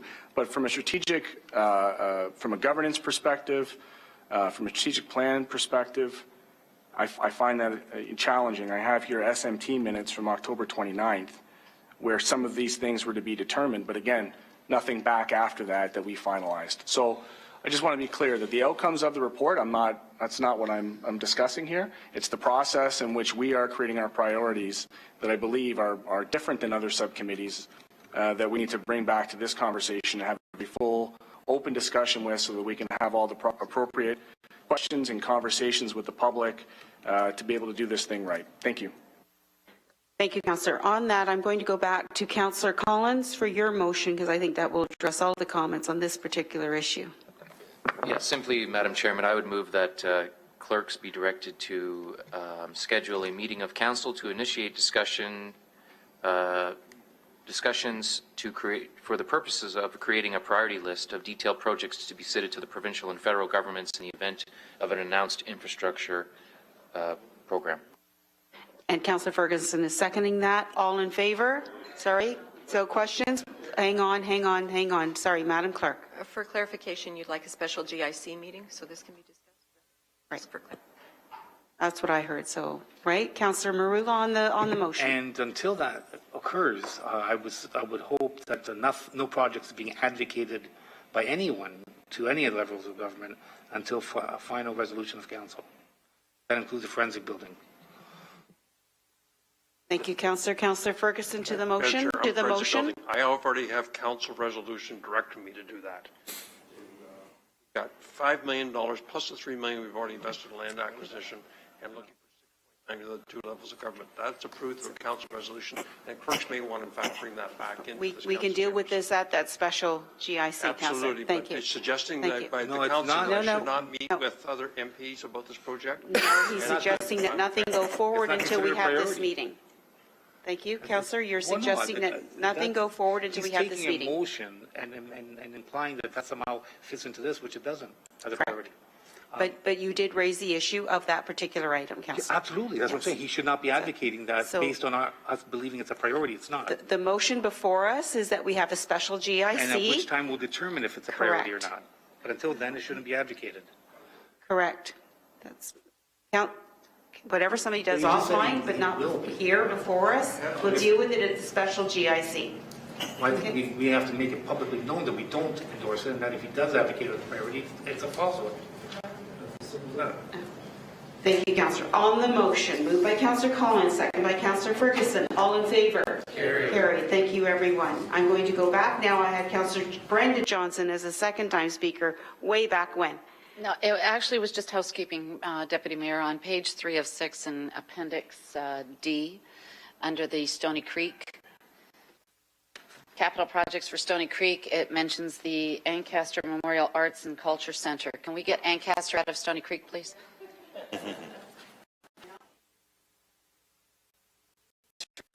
Yeah, so through you, Madam Deputy Mayor, the funding source for that project does not include any Stony Creek reserves. And we will make the amendment. Thank you. Thank you for catching that, Councillor. Okay, so I'm going to go back now. So we have that one motion. Seeing no more discussions on the capital support, the tax support capital budget, I'm going to go to the Councillor Partridge first, an amendment, then Mayor Eisenberger for a motion. Councillor Partridge. Yes, thank you, Madam Chair. So it is moved by myself and seconded by Councillor Rob Pasuta that the following capital projects be parked until such time as staff has had the opportunity to discuss alternate funding sources with the ward councillors for Flamborough Ward 14 and 15, Beverly Recreation Center/School, and Greensville Recreational Center/School. Thank you. To that, Councillor, I have Brian, you wish to comment? Thank you. Yes, through the chair. There was committee reports that went to General Issues Committee back on June 3rd, 2015, regarding agreements for the Hamilton-Wentworth District School Board creation of 2 community hubs. So in those recommendations, the funding for the projects, $400,000 was coming from the Flamborough Capital Reserve for the Greensville site, and another $180,000 was approved to come from the Flamborough Reserve for the Beverly site. Those reports were submitted to committee on June 3rd, 2015. And what committee was that? General Issues Committee. Okay. So I guess my next question is, why didn't someone meet with me about that beforehand? Because all money coming out of any reserves are supposed to be, staff are supposed to meet with both ward councillors for Flamborough. So they're aware of the money coming out of the reserves. I don't even know if I was here that day. Possibly I was. No, but if it's already been approved, then my motion. So through you, Madam Deputy Mayor, and given that the project's been approved and the financing strategy's been approved, the motion could be that staff meet with the ward councillors to discuss alternative funding strategies and in an effort to reinvest previous commitments back into the Flamborough Reserve. So again, the purpose for the meeting would be to identify potential funding sources in an effort to reimburse the Flamborough Reserve for the previous commitment. Yeah, because again, I'm not opposed to funding. We want to look for alternate funding. So 2 projects are very important. So I need to tweak this motion, is what you're suggesting? Yeah, so through you, Madam Deputy Mayor, the motion could be that staff be directed to meet with the ward councillors to review the financing strategy for those 2 projects. Okay, Stephanie, do you have that? I believe it already says alternative funding. It does. It does, yeah. So again, motion is fine then? So again, through you, Madam Deputy Mayor, I apologize, but parking the projects isn't necessary. The direction could be that staff meet with the councillors to identify an alternative funding strategy. So the projects would proceed. We would simply meet with the councillors to consider alternative funding strategy. Okay, and I'm fine with that, absolutely. So Stephanie, you're good with that? Okay, so thank you, Madam Chair, I appreciate that. And it's moved by yourself, Councillor, seconded by Councillor Pursuta. Thank you. Councillor Whitehead to this. Procedurally, we might need 2/3 vote to support this particular motion, since I believe this was approved when Tom White came in and with Todd White. And with some elation, we supported this this formula. So it's already being supported by committee and council. So I would think it needs 2/3 to do any tweaking. And I guess I am somewhat concerned. What does that mean? What is the issue with the current what the recommendation that we're trying to fix? And I want to remind respectfully my colleagues that the 8 wards, when it comes to issues of schools within our the 8 wards, we area rate and use our own reserves and dollars and not impact the outlying areas for those funding tools. I would hope that any tweaking takes that in consideration. And thank you. I would have just appreciated having that discussion with staff. So I guess this is a very confusing meeting this morning. I'm not really sure why. So through you, Madam Chair, to Mike. So where are we now, and perhaps Madam Clerk as well, because if we do need 2/3, then, I need to understand the process going forward on that. I do appreciate the good councillor raising that, by the way. Through Madam Deputy Mayor, I'm just pulling up the June report now. It's hard to remember what's happened last summer on my front as well. And if I'm reading it correctly, the one for Greensville, it was to be funded at $1.8 million, $259,200 from the DC Recreation Reserve, $400,000 from the Flamborough Capital Reserve, and $1,140,800 debt financed included in the city's 2016. So $400,000 was approved in that report to be funded through the Flamborough Reserve. As far as Beverly, it was to be funded 90% or $1.62 million from the DC Reserve Fund and 10% or $180,000 from the Flamborough Capital Reserves. And Council on June the 10th, where that would have been approved. And both of the ward councillors were there. Okay, and that's fine. I appreciate that clarification. I don't want to go for a 2/3 vote. Absolutely not. If it's gone through and it's approved, but could we just in future please give the ward councillors an opportunity to have that meeting ahead of bringing it to council? I would appreciate that very much. Thank you. So we're going to remove that motion, Councillor Partridge. Thank you very much. Now I'm going to turn to Mayor Eisenberger. So two motions, Madam Chair. A motion to approve the amendments as put forward on the two projects that Mike Segarek put forward. That'll be the first motion. Moved by, second by Councillor Collins. All in favor? Carried. Thank you. Second. Second motion is to approve the capital budget as presented. Thank you. Second by Councillor Ferguson. All in favor? Carried. Thank you, everyone. And may I have a motion to receive the presentation, the excellent presentation today, Councillor Whitehead, Councillor Aidan Johnson. All in favor? Carried. Thank you, everyone. Okay, now we are going to go. Yeah. You are released. So, on item, we're going to go back. Well, we're going to continue to keep rolling, and we're going to go now to item 4.2. Give Mike a second to switch paperwork. Is the 2006 budget overview, item 4.2. Thank you, everyone. Oh, no. Now, to be fair to them, maybe they had a presumption. We'll have to exit through the side doors in the upper. Thank you, everyone. Just note you'll have to exit through the upper doors or staff through the authorized personnel-only doors right now.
A minute longer to vacate if we can, so we can keep moving here, everyone.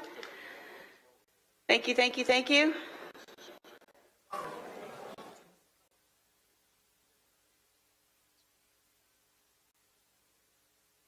Okay, Mike, I think the din has gone down. Great. I think you can start. For you, Madam Deputy Mayor, this is like Act 2.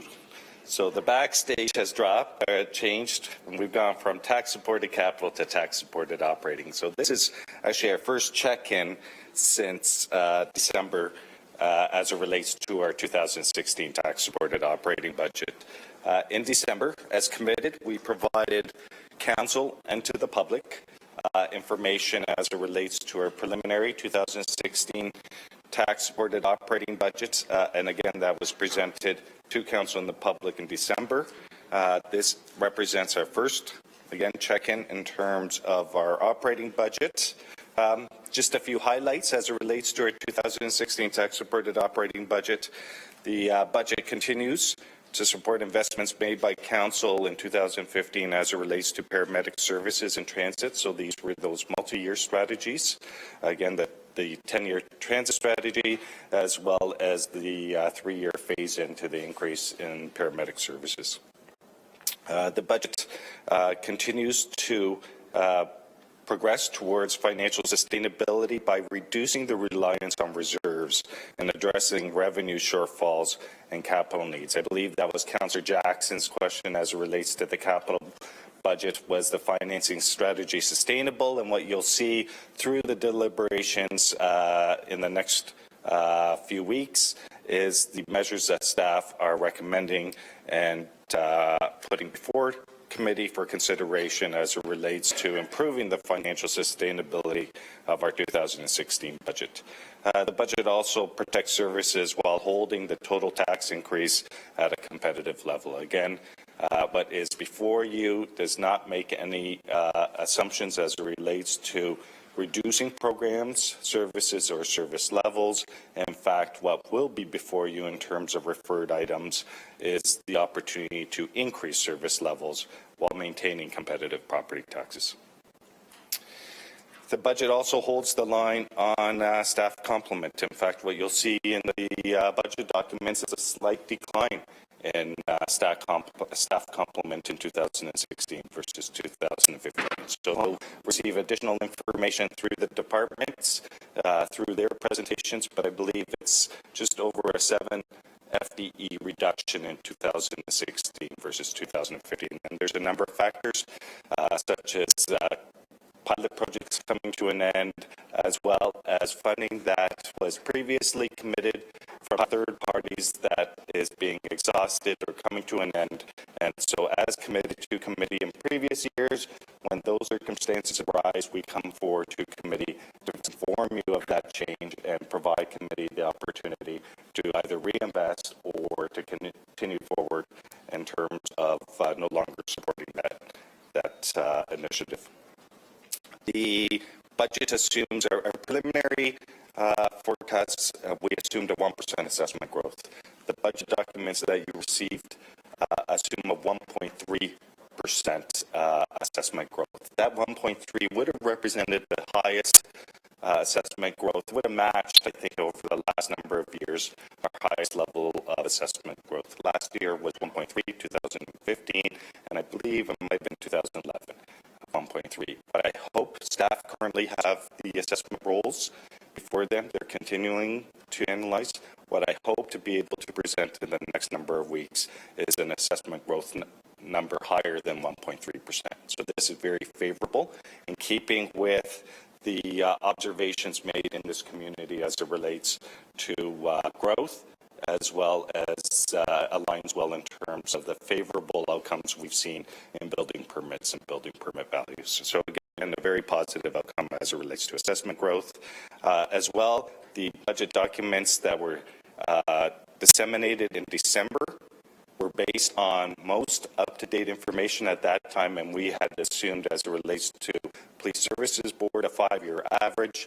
Since that time, Services Board have approved a budget, so again, the presentation today will reflect a lower increase in Hamilton Police Services budget than presented in the documents.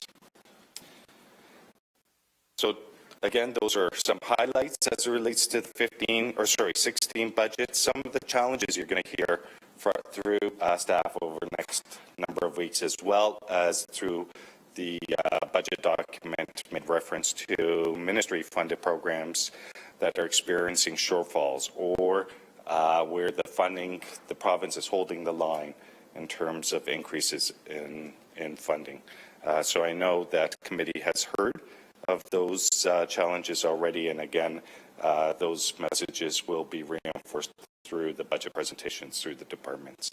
As well, another challenge we continue to have, irrespective of the previous conversation committee had as it relates to federal infrastructure funding, is inadequate provincial and federal funding for the maintenance and development of affordable housing. And so while council approved, our committee just approved an increase in housing as it relates to our 2016 capital budget, as I mentioned last December, that really represents financial capacity that we have for 2016. In our forecast going forward, we don't show that same financial capacity to continue those levels of investments. Again, the $2.8 million in housing that committee just approved for 2016. So that continues to be a pressure for municipalities, including the City of Hamilton.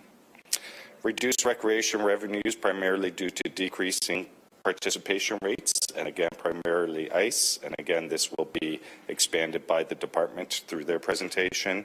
Operating impacts from growth continue to be a pressure as it relates just in terms of how do we reflect growth.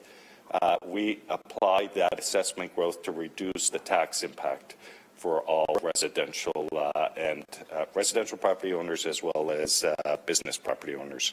So again, in terms of the revenue, it's applied to reduce tax impacts, but at the same time, departments are having to absorb those operating impacts as it relates to growth. So again, they don't receive any direct funding from the assessment, rather it's represented as a pressure in their departmental budgets.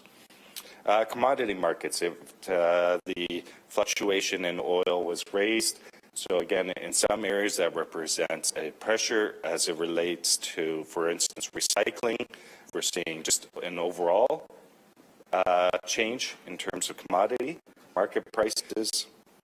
As it relates to oil, I know that the committee will have a conversation as to what is assumed. I believe as it relates to diesel, we're assuming somewhere in the area of 97 cents, and for unleaded 95. So for each 1 cent adjustment in diesel and unleaded, that represents, for instance, if it's a 1 cent decline in our assumptions, that represents a budget savings of about $140,000. So that will be, so we've made some assumptions. Things continue. The market in terms of fuel continues to change. And I'm sure over the next number of weeks, we will continue to have conversations as to what is appropriate to assume for 2016, as well as the sustainability of those assumptions for 2016 and beyond. Our increased capital needs as it relates to fleet and equipment replacement continues to be a challenge. And then as it relates to financial sustainability and need to grow the economy and non-residential tax base continues to be a challenge. You may recall in terms of previous conversations, especially during the time when staff bring forward the tax competitiveness report, we break down the residential, non-residential growth, and we're seeing strong growth in the residential sector. And so as a result, that ratio continues in terms of a higher reliance on residential versus non-residential assessment and tax proceeds. So again, that represents a challenge in terms of moving that yardstick whereby we're able to increase the proceeds, the tax revenues from non-residential, and provide some relief to our residential property owners. Our reserves, specifically the next two reserves, we have challenges in. With respect to tax stabilization, Council approved a policy as it relates to tax stabilization in terms of a target, and that blue bar represents what Council has approved for a target for a tax stabilization reserve. So this is the reserve that from time to time staff consider as a recommendation and as it relates to in-year priorities. And so again, what you see here is that over the last number of years, we relied on this reserve typically for in-year considerations, either for pilot projects So again, what I want to highlight is the capacity in our tax stabilization reserve to continue to fund pilot projects for 1 year, 2 years. As to whether or not there is a commitment to consider that as a permanent program is going to be limited.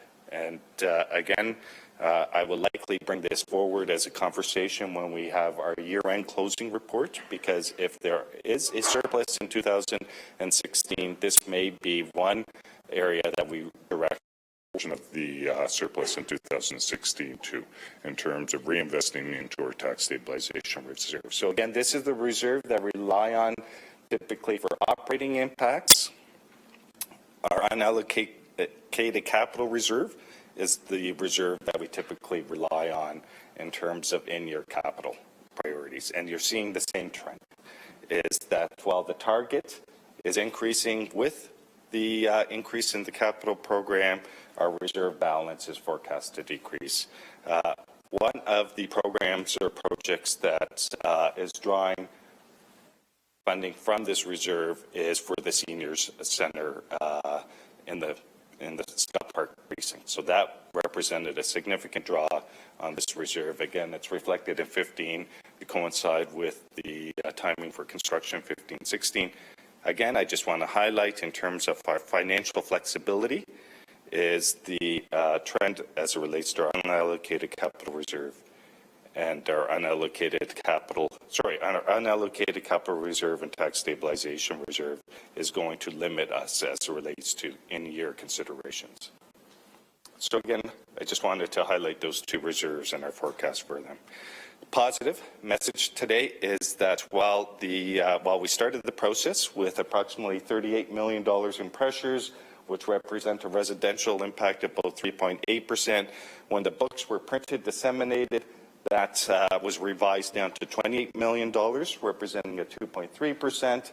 And as a result of some of those amendments, such as the Hamilton Police Services board-approved budget relative to what was assumed in the budget book, I'm happy to announce that we are focused now on a $26.6 million pressure, or a 2.1% residential impact. I should point out, I believe this is the lowest starting point that we've had in the last number of years. So I want to recognize the efforts of staff as well as committee in terms of where we are today as a starting point and as it relates to our deliberations. And again, just kudos to staff for all of their work in terms of bringing us to where we are for a starting point. So how does that 2.1% break down? And you've seen this presentation in the past. We break it down by city departments, boards, agencies, and the 0.5% capital financing that committee just approved. So that 0.5%, or about $16 for an average household, that's reflected in that 2.1% figure. City departments are coming in at about 1.2%, or $37. Boards and agencies, 0.4%. And again, the boards and agencies, we know that some boards and agencies will come forward with requests over and above committee's guideline. But again, what we've assumed for boards and agencies is either information that, in the case of library and police, but again, we are aware of some boards and agencies that will come forward with requests over and above the guideline. So that boards and agencies, 0.4% translates into about $14 for an average household. And finally, again, the capital financing is reflected in that 2.1%. So again, exclusive of the capital financing, if you were just to look at it at the operating costs in boards and agencies, it would be a 1.6% increase. The next chart, again, is just for your reference. Over the next coming weeks, committee will have the opportunity to receive and review the departmental budgets, preliminary budgets. So again, you'll see here the changes from 2016 versus 2015 in terms of dollar points and the percentages. So again, there will be additional information provided to you, not only through the budget books, but through the presentations that you'll be receiving in the next few weeks. I won't go through this list. item by item, but we have tried to do is categorize and identify some of the significant budget items or pressures that, again, you will hear more from staff in the coming weeks. The operating impacts from capital, the second item, those are not operating impacts from the capital projects that you just approved at committee. These are from capital projects that were approved in previous years. So again, I just wanted to identify, again, and not an impact from the decision of committee today, but from previous committees. Social housing represents an additional pressure of $2.3 million. Number of factors, property taxes, benchmarking, as well as some changes in the funding as it relates to social housing. Paramedic services, you'll recall it was, I believe, a three-year phase-in, or sorry, a three-step phase-in for paramedic services, and so that represents additional $1.4 million. We have our pension plans, and so you may recall that there was a phase-in approach in terms of a commitment we had to make to put the pension plans. So these are our Hamilton Wentworth Regional Pension Plan and the Old City Plan. We had to put them in a favorable balance, and so that represents an additional pressure in 2016 of about $1 million. Exclusive of what's happening in the marketplaces today, this was intended, again, to be the final change that we would require. I don't expect a change in 17, 18, but again, when we go through another actuarial review, which I believe would be in either 17 or 18, this may come forward again, subject to what happens in the marketplaces in the next number of years. Tax write-downs represent another pressure of about $900 million. Or sorry, 0.9 million, not 900 million. Again, sorry, 0.9 million, 900,000. Paramedic service, the next phase. So you'll recall it was a three-phase. The next phase, sorry, is 900,000. Works, client costs, 800,000. Again, I won't go through the list, but I will focus on the last three because the brackets represent where we are experiencing some relief. So payments in lieu of taxes is favorable. We're forecasting some relief, approximately 600,000. The provincial subsidy, you may recall there's a lag when there's an investment in paramedic services. That investment is recognized in the following year. So again, what we are reflecting is the decision by council that was made in 15 to increase paramedic services. The service levels will recognize approximately $2 million in additional provincial subsidy in 2016. And finally, the Ontario Works benefit upload. You'll recall that the Ontario Works benefit upload is coming to an end. There is a continued commitment to upload that in 2018.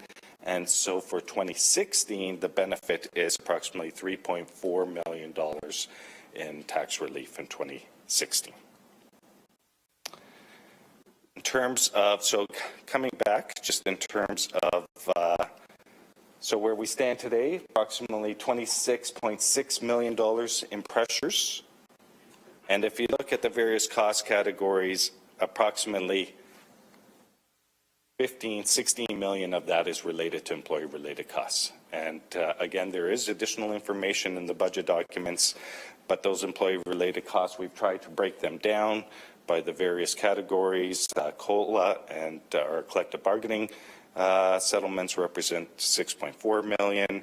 The annualization of previous settlements or enhancements, 4.2 million.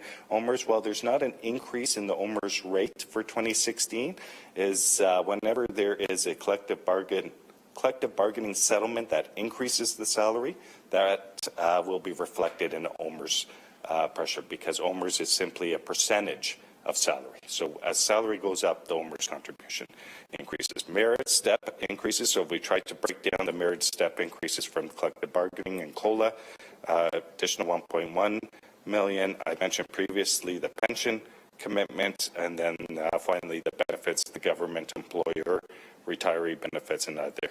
So again, that's a breakdown. So just in terms of trying to categorize our pressures, more than half of our pressures are related to employee-related costs. And if you look at our spending, that would make sense because approximately 58% of our total spending is related to employee-related costs. We're a service provider.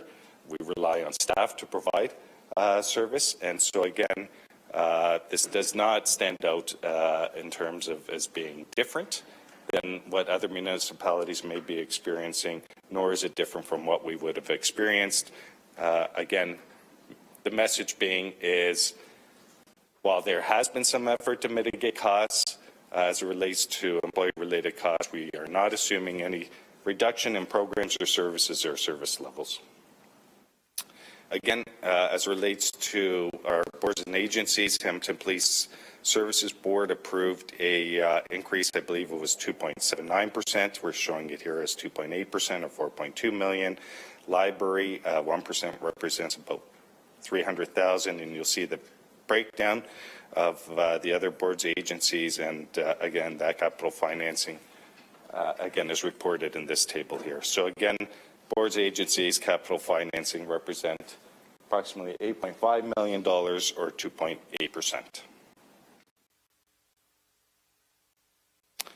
Again, in terms of complement, you'll see a reduction in our complement from our restated 2015 complement of 5.7 thousand to below that 5.7 at 5.697. So a total complement, preliminary complement change of approximately 5.2 FTE. So a reduction in FTE is being reflected in 2016 versus 2015. Councillor Ferguson keeps reminding me each and every budget cycle of commitments that staff would have made through standing committees in previous years as it relates to initiatives that will result in savings. So we will be reporting in the next few weeks with a staff report identifying what those initiatives have resulted in savings, but I wanted to get ahead of that report with some positive messaging that we are realizing some savings and efficiencies as it relates to those initiatives. So 18 projects have been approved on the basis of generating savings to the city.